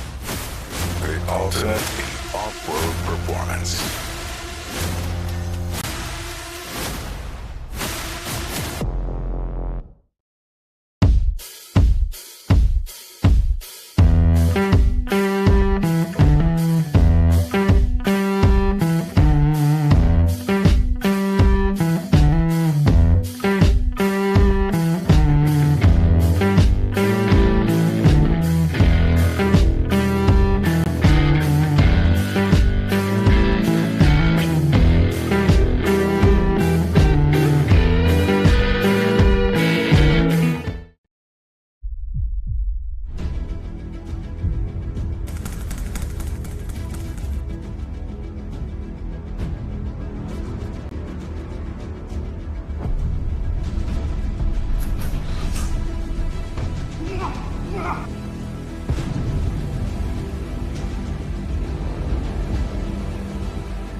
I am Monster Mate.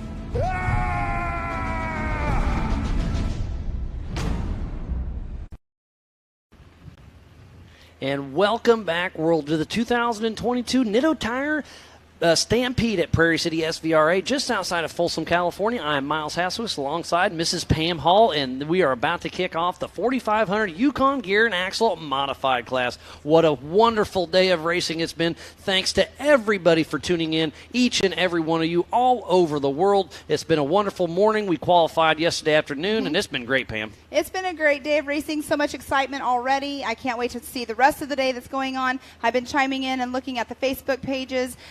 Lots of people watching, and I'm sorry I'm behind on some of them, but the Good Old team just said we can always go tour their shop. No, that'd be awesome. Yeah, they've been racing with us for a long time.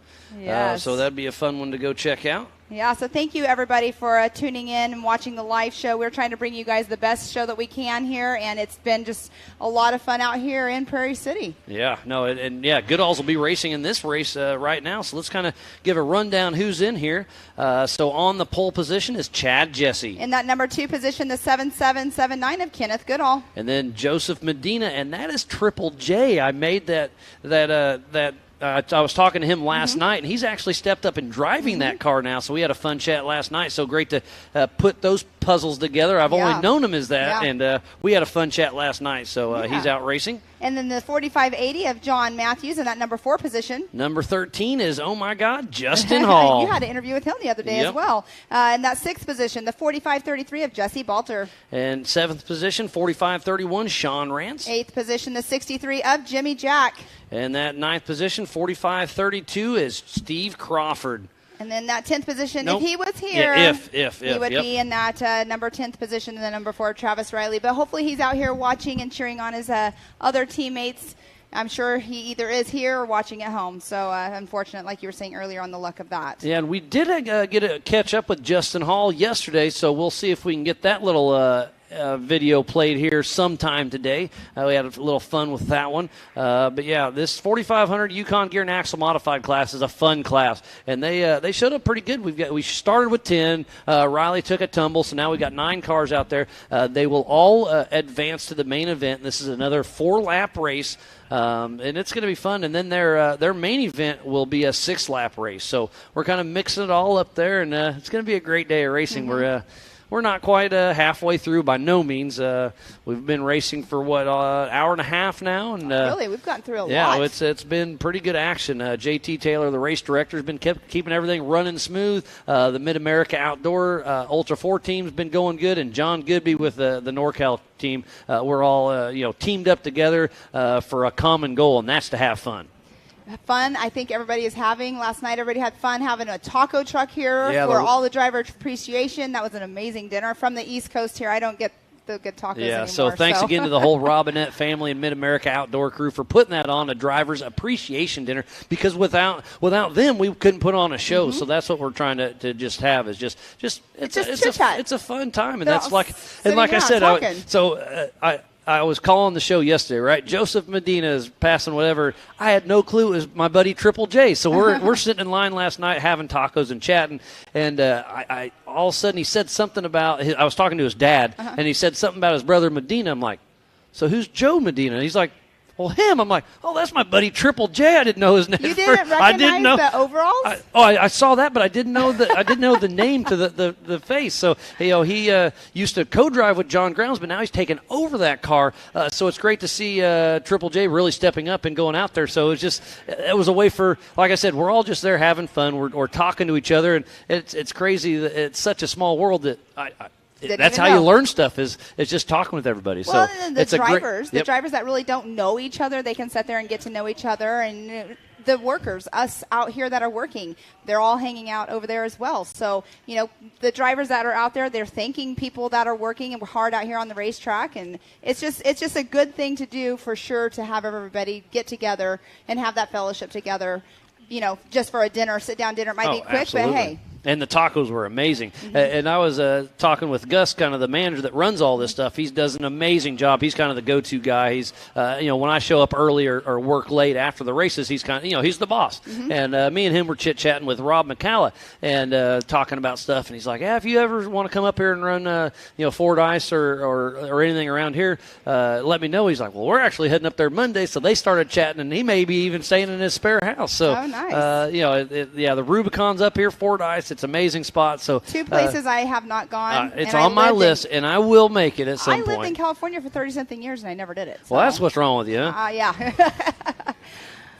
Yeah, I'll definitely, one of these days I'll come back up here. I've had some offers of getting in some vehicles with some people, so one of these days I'll do it. But we'll make it happen. We need to have a little group. What do you call that? A team building on the Rubicon Trail. I like that. I like that. I like your style. Hey, Gus. Gus, are you listening? No, he's probably busy working. But yeah, no, all in good fun. It sounds like we're just a couple minutes away. We should be. It sounds like part of our production crew is going to be going up and doing some trail riding, so that'll be fun for all of them. That'd be awesome. They're the behind the scenes of what we're doing right here. You don't have any idea, like Miles was saying earlier, the hard work that goes on behind the scenes. I mean, they're down there having to switch the cameras and make sure our audio. Everything, every little teeny there's tiny a lot detail. Going on for sure. So big shout out to all of our production crew.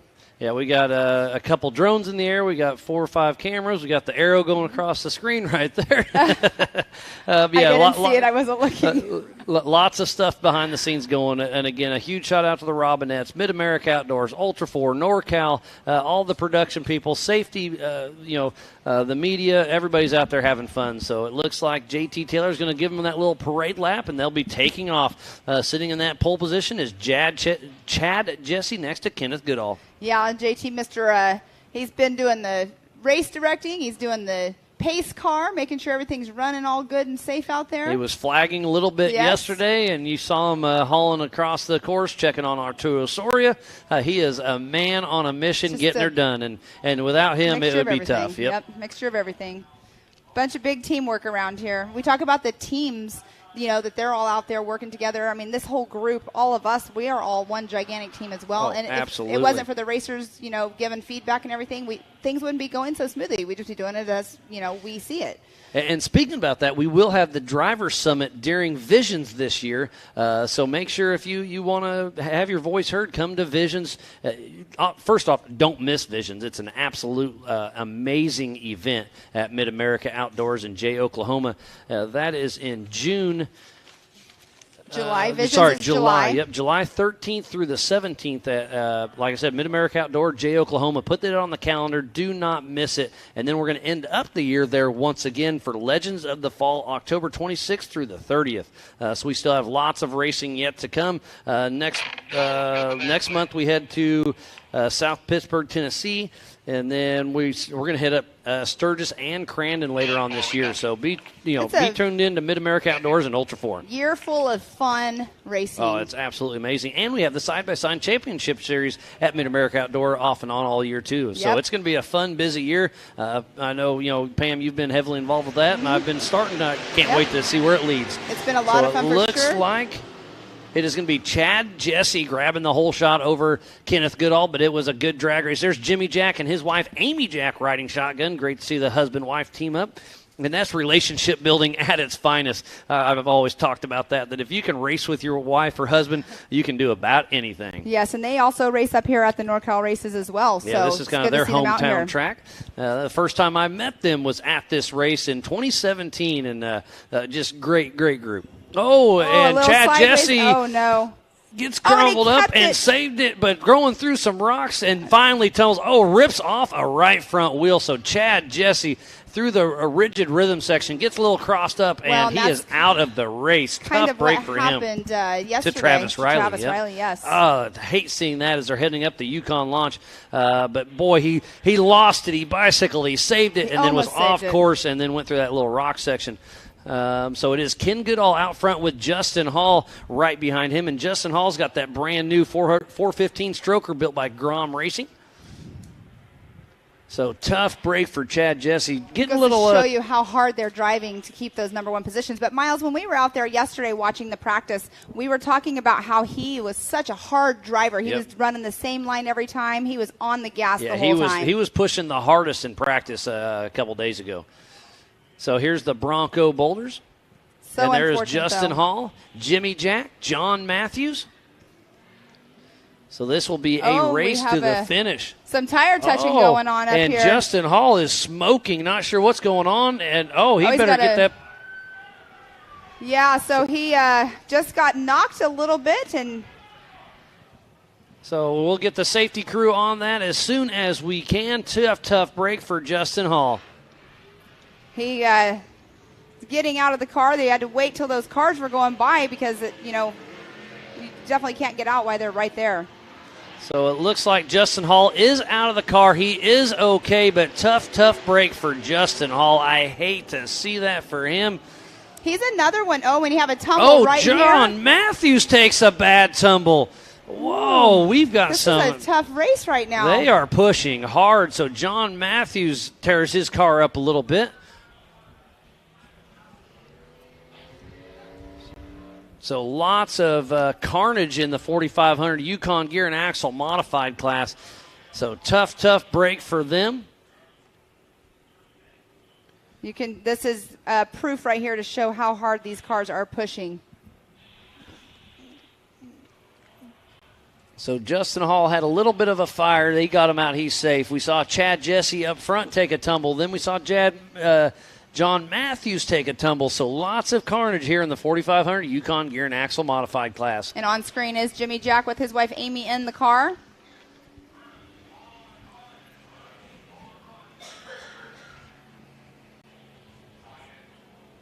So lots of action out on course as Jimmy Jack's coming into the Bronco Boulder fields as we speak. Jimmy and Amy pushing strong in that Get Bit Fab chassis. He's been racing that car for a long time, and that's one of my favorite wraps out here. I was turned around watching the race going on behind us, Miles, and right before Justin Hall's car went up, I'm not sure who it was that was right next to him, they touched. and then his car went up. So not sure what happened. What happened exactly to Kenneth Goodall? With all the carnage going on, I kind of lost a little bit of who's where. But Jimmy Jack's out front now. He is out front for sure. Kenneth, not sure what's going on. It's we'll see how many cars are left running out on course. So it looks like Triple J is going to be in that second position. Then Sean Rance Sr.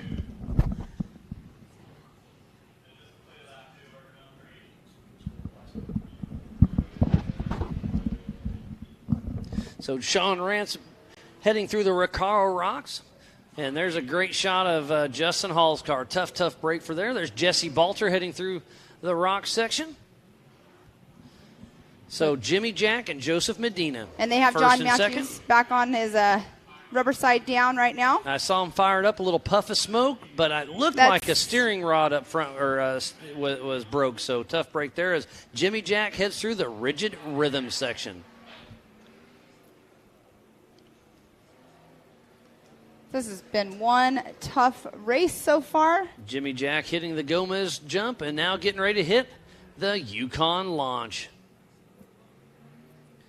So lots of action all over the race course. This is the 4500 Yukon Gear and Axle Modified class. You can have 2.5 shocks per corner, limited to 14 inches of travel, mechanical steering, maximum of a 37-inch DOT tire, and front-mounted engine only, but unlimited horsepower.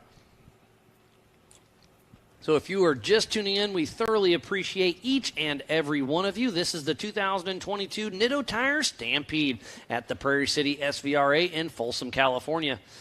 There's Joseph Medina and Sean Rance Sr. So we currently have 4 cars that are still running out there on race course out of the 10 that took the green, or 9 that took the green flag.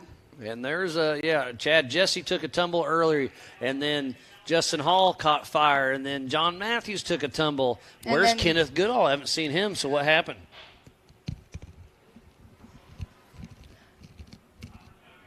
I believe it was Kenneth Goodall and Justin Hall that kind of tapped right there, so I'm not sure if something might have happened to his car as that little incident happened, because they tapped each other, and then that's when everything happened with Justin Hall. Yeah, that's a tough break for sure. So white flag out for Jimmy Jack and his wife Amy riding shotgun, and they've got a very good lead.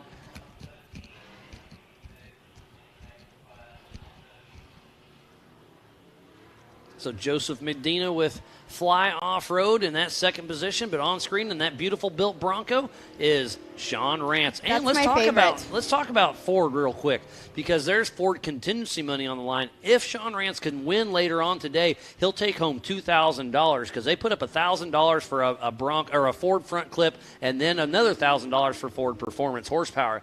So if he can win this race, he'll bring home $2,000 thanks to Ford Performance. It's awesome to see a manufacturer step up to the plate and give money back to the racers that are running their products. Yeah, and speaking of that, let's shout out to Holly, Lasernut, Griffin, VP, Nitto, King, Ultimax Belts, King of the Hammers, the Off-Road Syndicate, Mid-America Outdoors, Progressive, 4-Wheel Parts, Optima Batteries, Monster Energy, Bronco, Ford, and Can-Am. Without those amazing partners, we would not be racing today, so please support who supports the sport. As Jimmy Jack comes down that gunite section, heading towards the Bronco Boulders. They'll be coming in and getting that checkered flag here shortly. They'll clear course, and then we are going to be moving on to the 4400 Unlimited Heat race number 1 of 2, because we do have 2 heat races today for in the 4400s. Miles, I don't think you're going to be sitting in your seat, will you? I doubt it. But up next, we still have the 170s. That's going to be fun. They'll do 4 laps.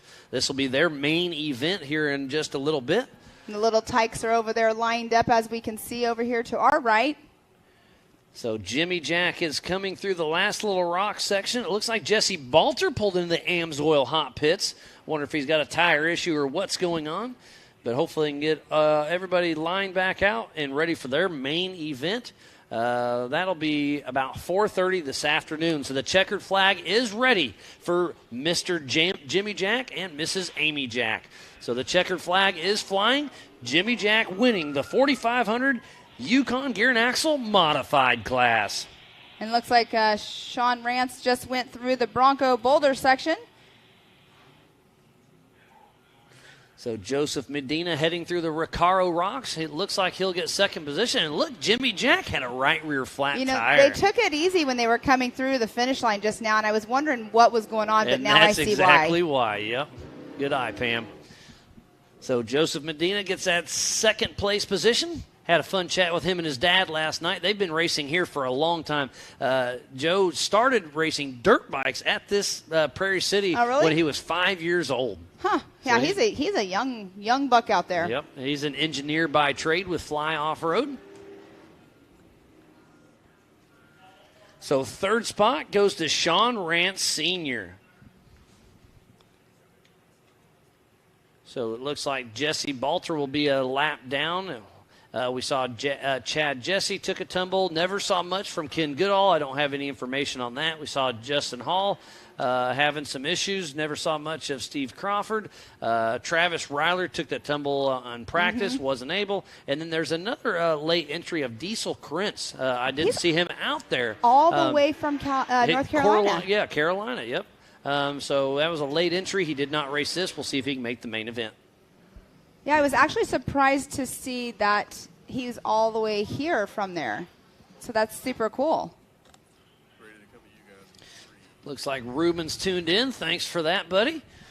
And what a wonderful race we had. But that's probably the most carnage we've had yet today. Yes. We've seen lots of tires, but we had a couple different rollovers. We had a fire and lots of cars but dropping everybody out. is safe. Everybody the is safety safe crew and was sound. right on it. Absolutely. Everything. Thank you, Pam. So hopefully Justin Hall can maybe get that fixed. Yeah, I'm not sure. Fires make me nervous, but he's got a great support group, so hopefully he can get it back to the pits and get it figured out. Figure out the issue first, and then see what happened with the fire. And we were hearing over our PCI Race radios that before, and I was looking back at what happened, and you could hear them already on the radio before he was even at a complete stop to be like, get him out of the car, there's a fire coming on. So they were right on it, of course. That's why we have safety crew all over the race course. They're not just in certain sections, they are all around. Lots of recovery crew. NorCal Rock Racing has brought in their recovery crew.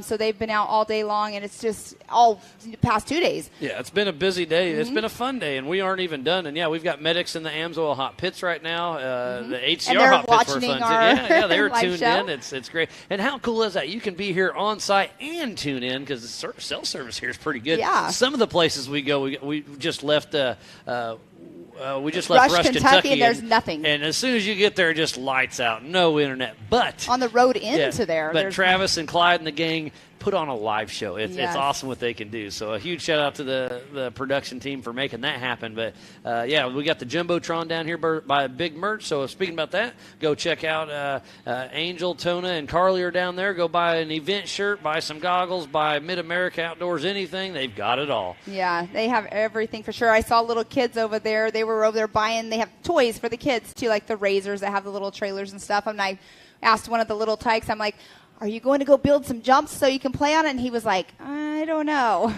He was like, who is this lady talking to me about my toys right now? But it's just fun. They have everything for everybody. They give the kids stickers. The kids love the stickers. They're handing out the little slap bracelets last night. Remember those from Like With It? My kids love them. They're fun. And then they also, sometimes we have glasses. We're out of the glasses right now, but they have some Mid-America glasses that they'll hand out to the little ones as well. And then there's just lots of vendors here. We have King Shocks on site, Nitto Tires here, PCI Radios, and Balls Out Racing's here. We've got lots of people, family-friendly spectating at its finest. The stands, they fill up, they come down, but it's only going to get better. The weather's getting beautiful. It's 80 degrees right now. It's going to sneak up to about 90, so it's going to get a little bit warm, but no better place you could be than right here in Prairie City SVRA, just outside of Folsom, California, for the 2022 Nitto Tires Stampede. It's been a great day, and we should be kicking off the 170 youth class early or here in about 15 minutes, and we were able to catch up. We were able to catch up with some of the drivers, and I think I caught up with Cody Wagner yesterday, so let's check it out. Cody Addington.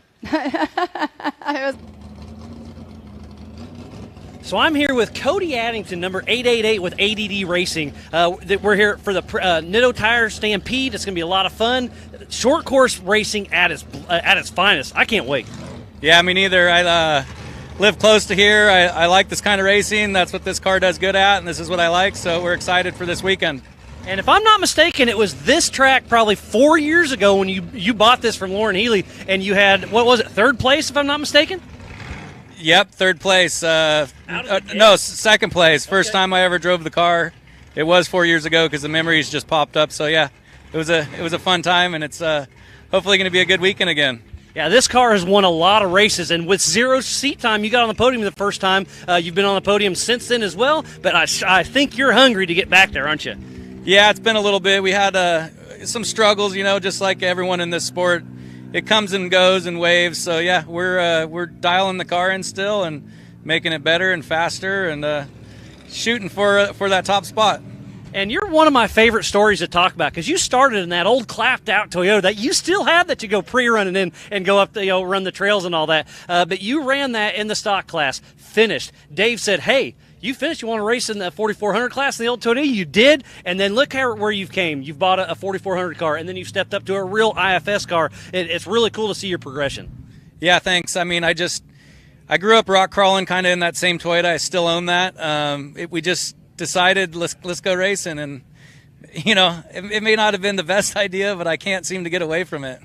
Well, Cody, it's going to be a lot of fun, wheel-to-wheel action. Best of luck, buddy. Right on. Thank you, guys.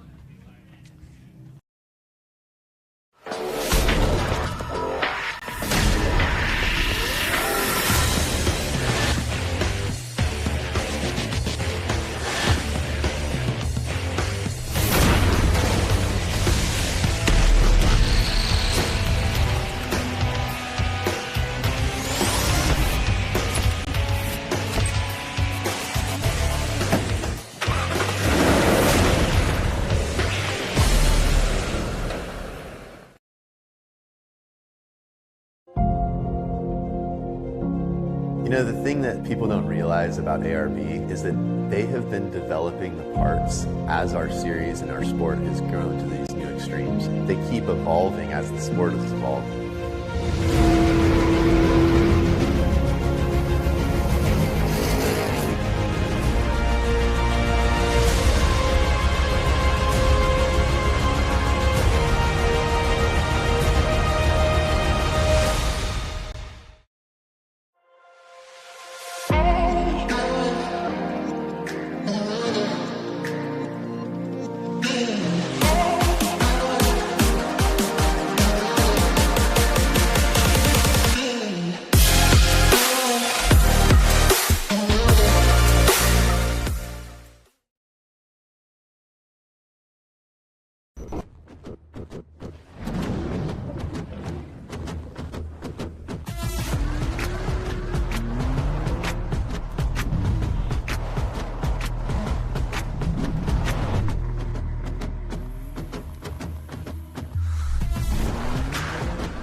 Welcome back to the 2022 Nitto Tire Stampede. We're here at the Prairie City SVRA just outside of Folsom, California. I'm Miles Haswis alongside Mrs. Pam Hall, and we are going to be kicking off the 170 youth class here in just a little bit. They are a lot of fun to watch, and I can't wait to see them. It's the future of the sport. We got a lot of dads and moms out there that have their kids here anyway, so bring a little 170 and have some fun. It's great to see.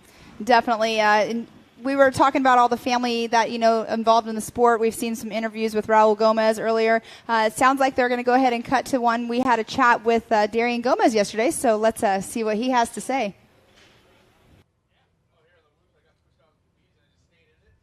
All right, so we are over here in the Gomez Brothers pits. I'm here with Darian Gomez. You were out there practicing. You had a couple practices today. What do you think of the race course? It's definitely fast. It's definitely fun. The race course is similar to NorCal's round one, so I'm kind of used to it. I'm good used to the turns. I'm just excited to go out there. It's a fun, fast course. It's going to be a fast race, I tell you that, tomorrow, Saturday, and all day tomorrow. So. So do you guys, have you been making any side bets here in the pits? Nothing yet. We're still kind of been quiet around here, so just trying to get prepared and ready to go. So out here, you mentioned NorCal Rock Racing. I believe you were running between first and second place on that first round and ended up with a flat tire. Who were you battling against? I can't remember. Yeah, I was battling my Uncle JP. It was back and forth, and I was able to finally pass him and just pushed it a little too hard and got a flat. So that's just my luck. So I'm here to, I guess, redeem myself against him, and we'll see what happens.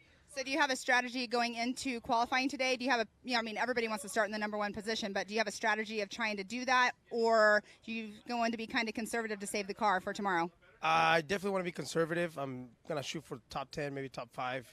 It is short course, so you have to either go all out or nothing, right? So my strategy is better when I'm in the actual race than qualifying. I do always not that good, so. Well, you're up and coming for sure in this sport. You've been racing quite a while, side-by-sides, and now in the 4400 class. It's super exciting to see you out here. I know that everybody coming to watch is always wanting to watch the Gomez brothers racing. I mean, you're your son and nephew, but good luck out there tomorrow and today during qualifying. Awesome. Thank you. Thank you, everybody, for coming out today and then tomorrow. Make sure you guys are here. It's going to be a good battle. All right, thank you. Well, there was the scepter that they just redone. It was a great chat you had with Darian. I mean, the whole Gomez crew is here. They've got 4 cars that will be racing here in just a little bit, so it's great to catch up and have a little chat, and I hope you guys are enjoying it because we enjoy doing it. Yeah, and Darian, he's the young one coming up with them, and he's out there, battling it out. In Moab, he was battling it out with his uncle Marcos, and that was a lot of fun to watch. I love hearing them heckle back and forth with each other. Their laughs are the best in the sport for sure. And if you didn't know, that is Darian Gomez. That's Raul's son, yes. Our current king, and that's why he has the scepter there. And it was a little sneak peek of it, but they've done some cool things to it. And he's running in Raul's old car. Yep. So, the old King car. Talk about hand-me-downs. He's got a good hand-me-down. I'd take a hand-me-down like that anytime, that's for sure. But they all run tight with Joe Thompson and UFO. He's part of their race program, and they build some amazing stuff. So great to see what they pump out. But up next is going to be the 170 class. The tiny tots. I call them the tiny tots all the time. So who do we got, Pam? All right, in that number 1 position is going to be the 117 of Alex Ranu. And number 66 is Anderson Porter. And in that 3rd position, the number 22 of Dylan Trent. The birthday boy, Dylan Trent. He turned 13 years old. That's Derek and Lisa's kid. Pretty cool to see. And then in that 4th position is going to be Brentley Dixon. And then in the number 5th position, the number 75 of Peter Abb. And that's Edwin Abb's son. It's great to see. In that 6th spot, number 114, Grace Hennel. And in that 7th position, the number 21 of Jackson Gunter, which we had the interview with yesterday. Super cute group and we'll of kids. See his dad, Jaron Gunter, race in a little bit. And then at 8th position is going to be Taysom Mastersmith. So got 8 little tots out there running around. It's going to be a lot of fun. Like I said, the future of our sport, the young guns, guys and gals out there having a blast. Well, they should be kicking off here in about 5 minutes. I heard JT talking. He was watering the track a little bit, keeping everything going on. But yeah, it's we got a lot of racing yet to come. Yes. We will take a little bit of break after the 170s to do some more track maintenance, and then at 11:30 we're going to kick off heat number 1 for the 4400 class. And out I can't even talk right now. I'm getting so tongue-tied. We have 2 170 classes that will be out on race course. We do have the 170 modified class, and then we have the limited class. So between the 8, we have 4 and 4 of each class out on race course today. Yeah, it's going to be a lot of fun. And we got a little note up here that Jason Sears, number 2 and 8, missed his prelim earlier.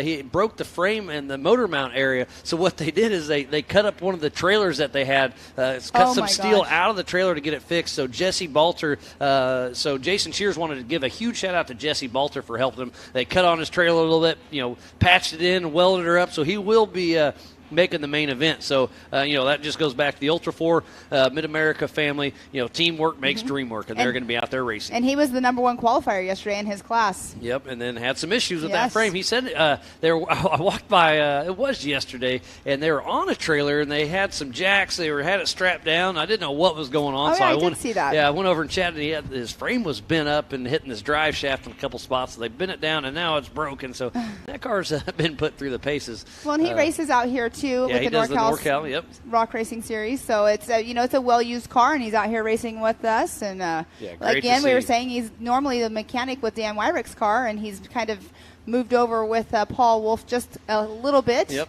helped transition Paul in his new car, and I just got a deal. Justin Cowers tuned in. Thanks for tuning in. We appreciate you.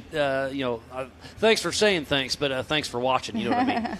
And again, you can go to the MAO app. Go to ultra4racing.com/live. Go to the MAO and Ultra4 Facebook and YouTubes and check it out. We'll be live racing all day long. And if you want to do the timing, go to live.ultra4racing.com. You can have the same timing we have up here in the Nitto booth, and there's a lot going on. It's gonna be a lot of fun. There's a lot going on, a lot to it. Like you were saying, the Mid-America app, you can go directly to it from there. I highly suggest going ahead and downloading it. The schedule's on there. Lots of information.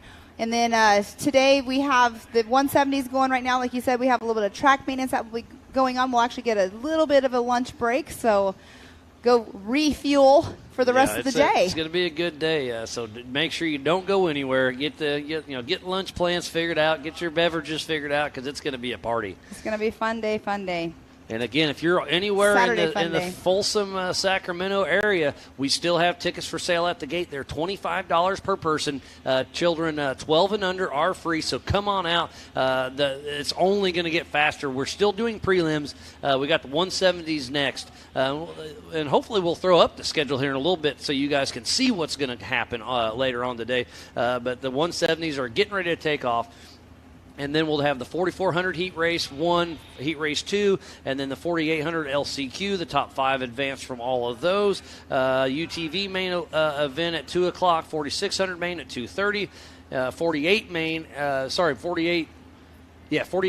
3:30, 4,400 LCQ at 4 o'clock, 4,500 main at 4:30, and then at 5:30, the 4,400 main event. We'll have 15 of the fastest guys and gals out on course. It's just going to be a fun day of racing, so be sure to either tune in here or come on out. I can only imagine what their heat races are going to be like. I mean, look what we just saw in the 4,500 modified class. That was the gnarliest one we've seen yet. The 4,500 Yukon Gear and Axle modified class threw it down. We saw Chad Jesse took a tumble. John Matthews took a tumble. Talk about not holding back. Not sure what happened to Ken Goodall. Justin Hall had issues. They, no holds bar. No they were holds sending bar, it. But exactly. everybody's safe and sound. Everything's good. We saw Travis Riley took the tumble, and he just sent me a message saying he's excited to be here watching, but he's bummed that he's not racing. Yes, and the weather couldn't be any better. I mean, we're up here in the shade, so I'm not sure how hot it is standing out there in the sun, but it's a beautiful day up here in Northern California, and it's been a while since I've been up here. But it's gorgeous. Beautiful in part this of the area. country, absolutely. Not too far down the road, you got South Lake or Lake Tahoe, I should say, which is a beautiful place. You were saying you haven't been there yet. Not yet, but I hope to see it at least once. That's one place I always say if I ever hit the lottery, I'm buying a house. Oh, there we go. It's gorgeous up there. And, afar we can see the other day, you could see some snow still on the mountains out there. They have lots of ski resorts in that area. So lots to do up here. You have Napa Valley, so wine country is not too far down the road. You got the San Francisco Bay Area. It's just we're so located right here where you could go anywhere you want to see, the beach, the mountains, whatever. Yeah, gorgeous. It's a wonderful part of the world for sure.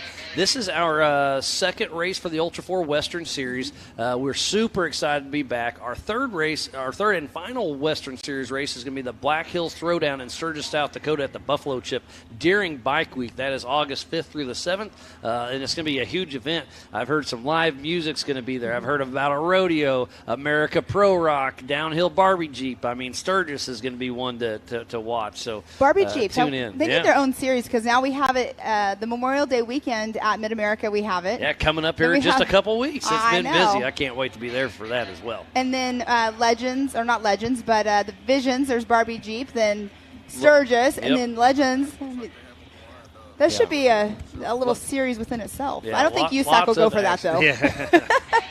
But all in good fun. It sounds like the 170s are getting close. Getting bunched up. We'll get them out. And Gomez, their camp is right here next to us. You can hear their motors are warming up over there, so they'll start going over to the lineup. So, again, we need to give a huge shout-out to Holley EFI, Laser Nut, Griffin Race Radiators, VP Racing Fuels, Nitto Tires, King Shocks, Ultimax Belts, King of the Hammers, Can-Am, Ford, Bronco, Monster Energy, Optima Batteries, Four Wheel Parts, Progressive, Mid-America Outdoors, The Off-Road Syndicate, Amsoil, Method Race Wheels, Axial RC Cars, 360 Wraps, Spider Tracks, Recaro Seats, Baja Jerky, Raceline Wheels, PCI Race Radios, ARB, Rigid, Brannick Motorsports, Tread Lightly, Action Sports Canopy, Off the Grid, Clothing, MBRP, Yukon Gear and Axle, HCR, Warren, last but not least, Factor 55. So please support who supports the sport. Without all these wonderful partners, we would not be racing here today for the 2022 Nitto Tire Stampede at the Prairie City SVRA, just outside of Folsom, California. And speaking of Warren, it was awesome. Amber Turner's mom comes up here, Dolly. She comes up and says, hey, make sure you mention that Warren Winch is holding her hood down. Because we saw in qualifying yesterday, it came up a couple times on him. Well, and her brother comes up here and he talks to us, and he was like, slam on the brakes and I'll hit it down every time. And so that's how they were getting the hood back down. Yeah, that's pretty wild. I'm like, they zip ties. made it happen. Zip ties, you know, that's what I'm saying. You got to have zip ties on a car. It's not a race car. There's a lot of truth to be told there. And you can see, the four-wheel parts in Holley and Optima and Progressive, those wind blades right there are the wind's picking up a little bit, so that'll help with the wind. They did just put dust, a little bit, the wind will help with the dust. Yes. Getting a little tongue-tied. Thank you, Pam.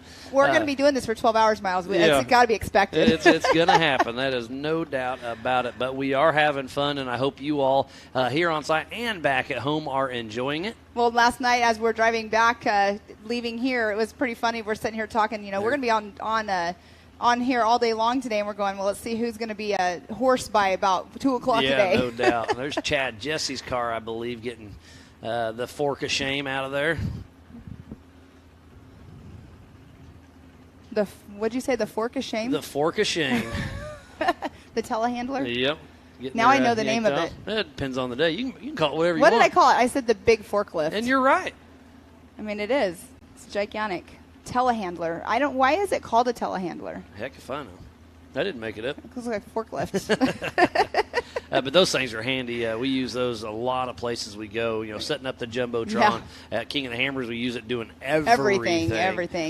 So, they're super, super handy. Putting those Connex boxes together, because they have to stack them. Yeah, those things are very handy. You can see where we're sitting, because we're sitting up in a tower. You can't see where we're at, but we can look over to our south side of where we're sitting, and Hangtown has some motocross riders over there, so it's super cool to see that from up here. Hangtown, I've never been there. I've heard all about it. I've heard all about this whole entire area, but that is a very well-known motocross track. Yeah, I've seen lots of videos there of some showing out, so it's cool to see them out there having some fun as well. The crowd is starting to pull in. Going to be a lot of fun here racing for the 2022 Nitto Tire Stampede at the Prairie City SVRA just outside of Folsom, California. We're getting ready to kick off the 170 youth class main event. They qualified yesterday, and they are about to go down. And on that pole position is Alex Renew. Oh, Dave Conklin just chimed in. He said because it telescopes out. All right, the telehandler, yep. So we have Alex Renew, Anderson Porter, Dylan Trent, the birthday boy, Brentley Dixon, Peter Abt, Grace Hennel, Jackson Gunter, and Taysom Messersmith. And Brett Harrell's asking, wanting to know where the schedule is. I know it was posted last night on social media, but it's also over here on the back side of the tower where we're at. Yolanda Martinez, Jeep Thrills out of Compton, California, chiming in. That's awesome to see everybody chiming in and letting. Oh, somebody else said because the boom telescopes out. Well, there you have it. Thanks for all the info. I know. Thanks, Trey Moore. And they can handle anything. How about that? Learn something new every day. And Peyton, Miss Dirt Princess 7 on social media, she said she still wishes she raced in the 170s, but she is loving her XP 1000. Yep, Mrs. Dumford, she races at MAO and with us at Ultra 4. Yes, it's exciting to see her out there, and it's super cool to see that she's moved on up on the classes. And I understand the 170s, but you got to move up. Can't fit in the cars anymore. Yeah, her dad, Jarrell, rides with her out there in Kentucky. That was a fun course. The ride. Oh, well, I thought it was fun. Yeah, no, but they're all a great time. I didn't have to work on a race car afterwards, though. yeah, that mud was horrible. TP Palmer's tuned in, and Randy Watson, thanks for checking us out. They're going to do a quick sight lap, and we will be racing here very, very shortly for the 170 main event. The moms and dads and grandmas are excited for this one for sure. Hopefully they're on site, but if not, they're tuned in live for sure. And there is JT Taylor, our race director, taking these young guys and gals out for a quick little parade lap. This one's just over a half a mile. We cut out all the rocks, cut out the big jumps. They do hit the first Gomez tree jump, and then they take a left in just before the Yukon launch. Yeah, there really wasn't an area that they would be able to cut across right there to go up the Yukon launch as well. So, yeah, cutting it right before there was a little bit of a road, because they have, emergency vehicle roads and fire roads out here for whenever we need to get across race course and everything. So it's just cool to see them out there racing, having a blast, and then they'll get to go and they'll get to watch everybody later on, their parents or the people they look up to. But Trent Roberts, he's chimed in as well. He said he was out here, wishes he was out here racing with us. Yeah, he's been racing Ultra 4 for quite a while, so hate to not see you out here, but I'm sure you'll be back. So, again, we want to give Dylan Trent a happy birthday. He's out there racing on his birthday. I can't think of a better birthday present than that, unless you can take home one of those Laser Nut trophies. Yeah, that's super cool to see them. They love the trophies. I mean, sometimes we have racers that will give kids trophies. Yeah, Shannon Campbell is one that comes to mind, that I've seen him give away so many trophies to kids, so many body panels. I mean, he's in the Off-Road Hall of Fame. He's a 3-time king, and it's great to see what he gives back to the sport. I mean, like we were saying, the future of the sport right here, they look up to them, and they're like, you know what, I want to be like that someday. Like, they want to be that fan favorite out here. Oh, absolutely. And as they don't know and probably don't understand right now, but they are the fan favorite as they are in the little 170s anyway. But we do have 2 170 classes out there. We do have the 170 modified and we have the 170 limited.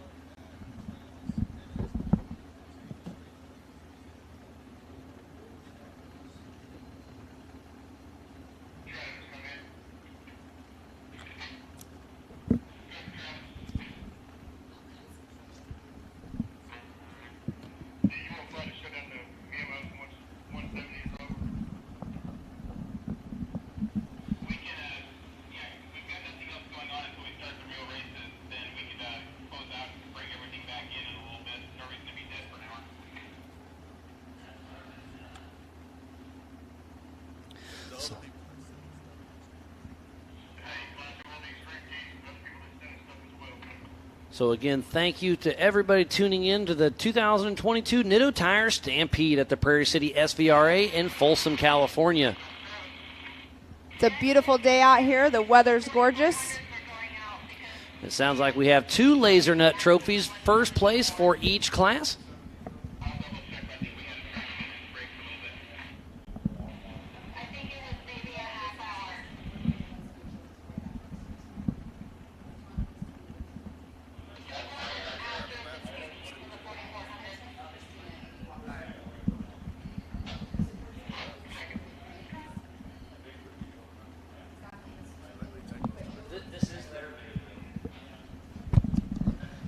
So the 170s will be kicking off here very shortly.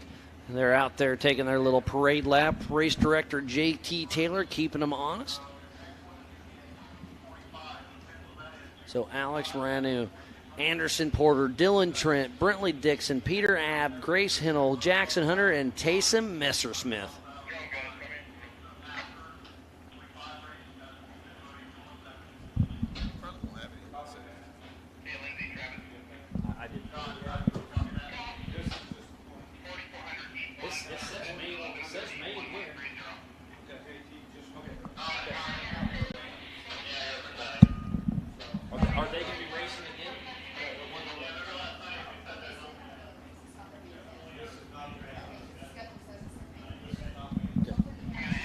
So getting a little chatter through on PCI Race Radios. This is not their main event. This is their prelim getting everything set up.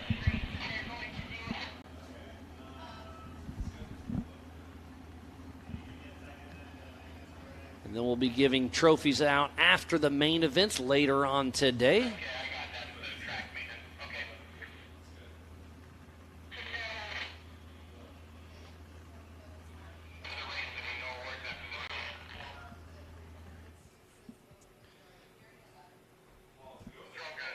So what a great day of prelims we've had. We still have some main events yet to come. It's going to be a great, great day.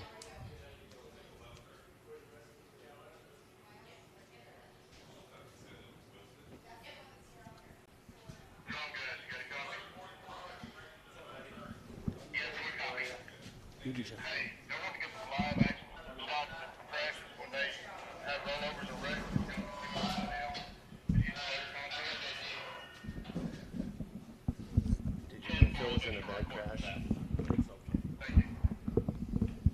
So got another special guest up here. We've got Phil Blurton Sr. How's it going, buddy? I didn't know you were coming by. Well, this is our home track here, you know. So, yeah, Phil's back getting ready. We're going to go down and race the Baja 500, so he's not showing up today. So I thought I'd come down and just kind of spectate, huh? Bring a little eye candy down to the show, you know. Yeah, and the that's just what starts, you got. What, next week the pre-running starts for the Baja 500? Yeah, we go down in about 10 days and start pre-running for about a week Nice. and then race. Awesome. Yeah, you guys have had some huge success lately, and everything's going rolling pretty smooth. So, yeah, the Baja 500 is next, and what's next after that? Well, after that, he could race the 400, but Vegas to Reno. Okay. Oh, that's my favorite and race. Then, you know, he just had he's okay, but he had a horrific crash at the Silver State 300. Oh, he did.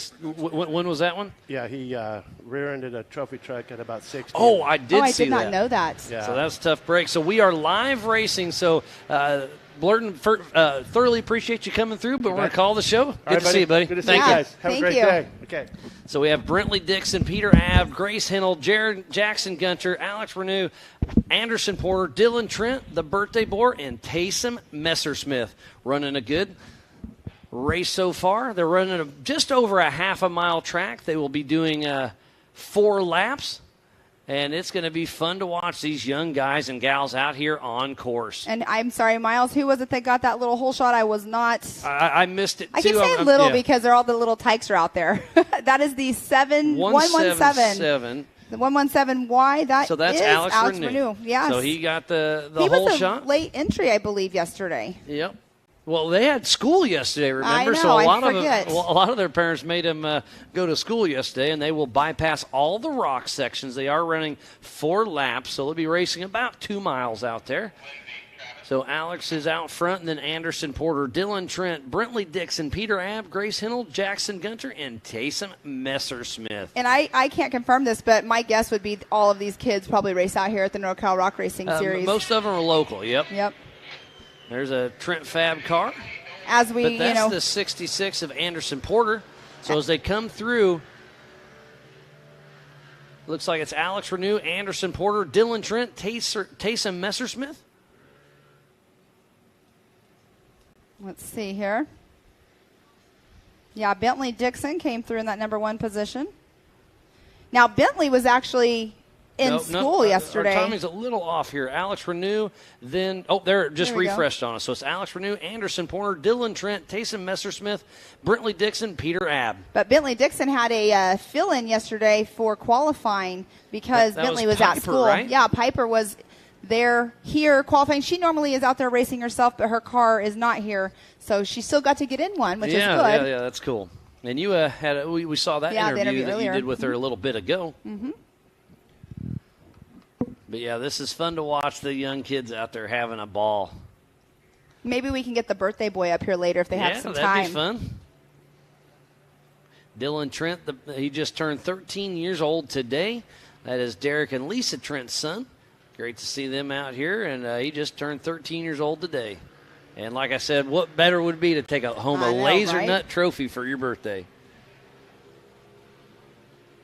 Lots of people in the grandstands watching the young tykes out there having a blast. The 170 racers are a lot of fun to watch.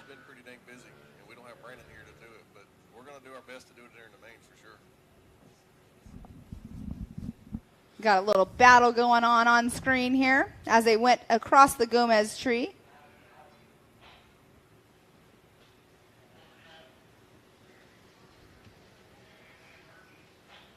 I can't quite tell who that is. Oh, that is the 117 of Alex Renew and Anderson Porter going 1 and 2. Oh, Anderson took that takes a little it way too wide. But keeps her going.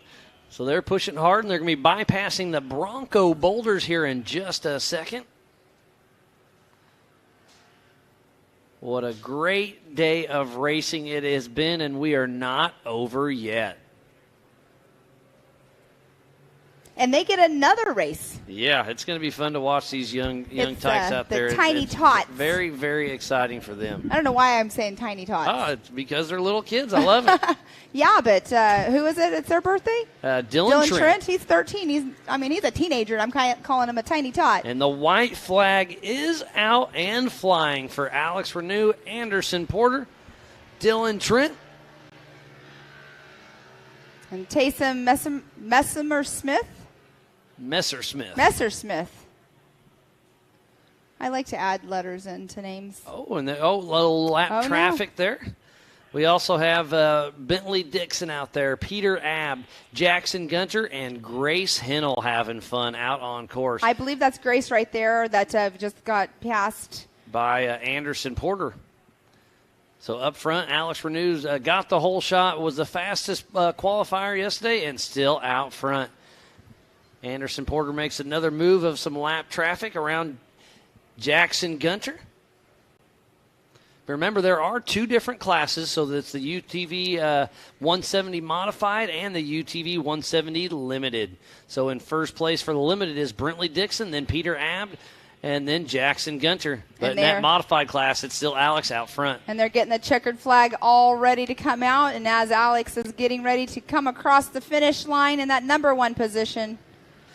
So checkered flag out for Alex Renew, and then second place. Yeah, not too far behind is Anderson Porter in that number 66. And then the birthday boy, it looks like, should get that third position. There's a pass going on right there on the Talladega turn, though.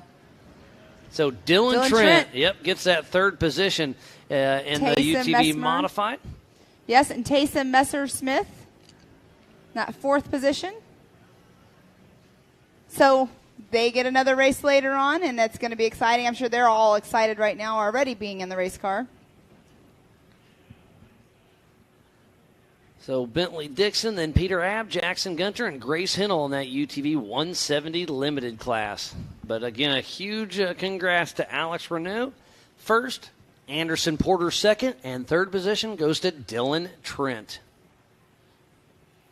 And the 299, was it 299? 229? 229 of Dylan Trent. Is he he's not a late entry this morning, correct? Nope, he's been here. So, and then in the UTV Limited class, first place goes to Brentley Dixon, second place goes to Peter Abb, and in that third position should be Jackson Gunter.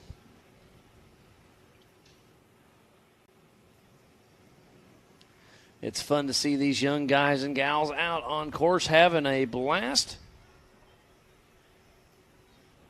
I mean, again, they're here with most of them are here with their family anyway, so might as well bring a little 170 and have some fun. Looks like that's Grace Hennell, I believe.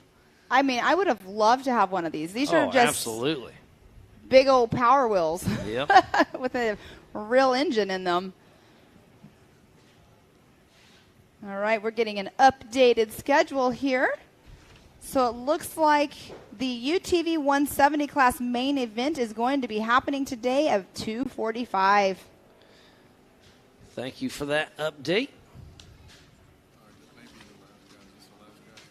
And we're going to do a little bit of track maintenance here shortly and reset and get going. And So it sounds like the course is cold. We just wrapped up the prelims for the UTV 170 class. Lots of fun out there. And then they'll have their main event later on today at 2:45. I apologize. We had a little mix-up there, but we're going to have it going down. We will be giving away the Laser Nut trophies after the main events. If we have time to do it live, we will with Joey Beck. Exactly. If we don't, we'll record them and we'll play them back later on. So friends and family that are home watching, and then we told you it was the main event, you get to watch it all over again and have some more excitement. Yeah, it's going to be great today. A great showing today here at the 2022 Nitto Tire Stampede at the Prairie City SVRA, just outside of Folsom, California. Lots of action has came this morning. We're going to take a quick little break here in a little bit for some track maintenance, and then at 11:30 here in about 40 minutes, we're going to kick off heat race number 1 for the 4,400 Unlimited class. And then we'll have 2 heats there. The top 5 advance from there. We will have an LCQ with another 5.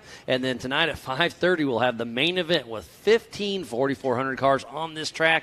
Side-by-side action through the rocks, through the whoops, over the jumps. It's going to be action. So it sounds like we're going to do a little track maintenance and make sure the track's all good for the fast guys and gals out there. So we'll take a quick break and be right back after this. Bronco, an American classic, returns. And it only gets better when it's outfitted with the right gear. From bumpers to winches, rigging accessories, suspensions, body armor, and wheels.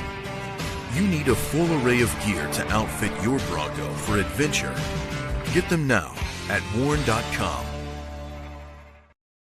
Really thankful to have VP Fuels on board. UTV 96 is like perfect in these things, makes them rip.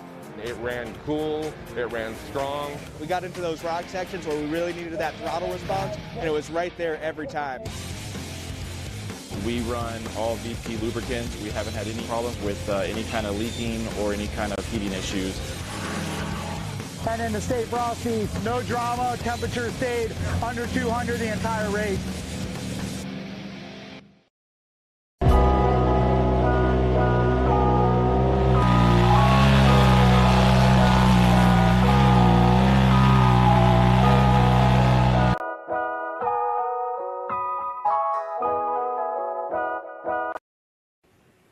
Welcome back. We just watched the 170s out there doing their heat race. They'll be racing again later on, like Miles was saying, at 2:45. But it sounds like we have some track maintenance that's going on. We're going to go refuel. Everybody's going to refuel their bodies for the rest of the day for the races. Miles? So yeah, if you are on the Facebook, we are going to shut it down momentarily and get everything rebooted up. So make sure you tune back in here in just a little bit. Ultra4Racing.com/live. Go to the MAO Facebook. Go to their YouTube. Go to Ultra4. Check it out. We will be live racing for the 4,400s at 11:30. So tune in a little early so you don't miss the start. But we'll take a quick break and we'll have some 4,400 racing here in just a little bit.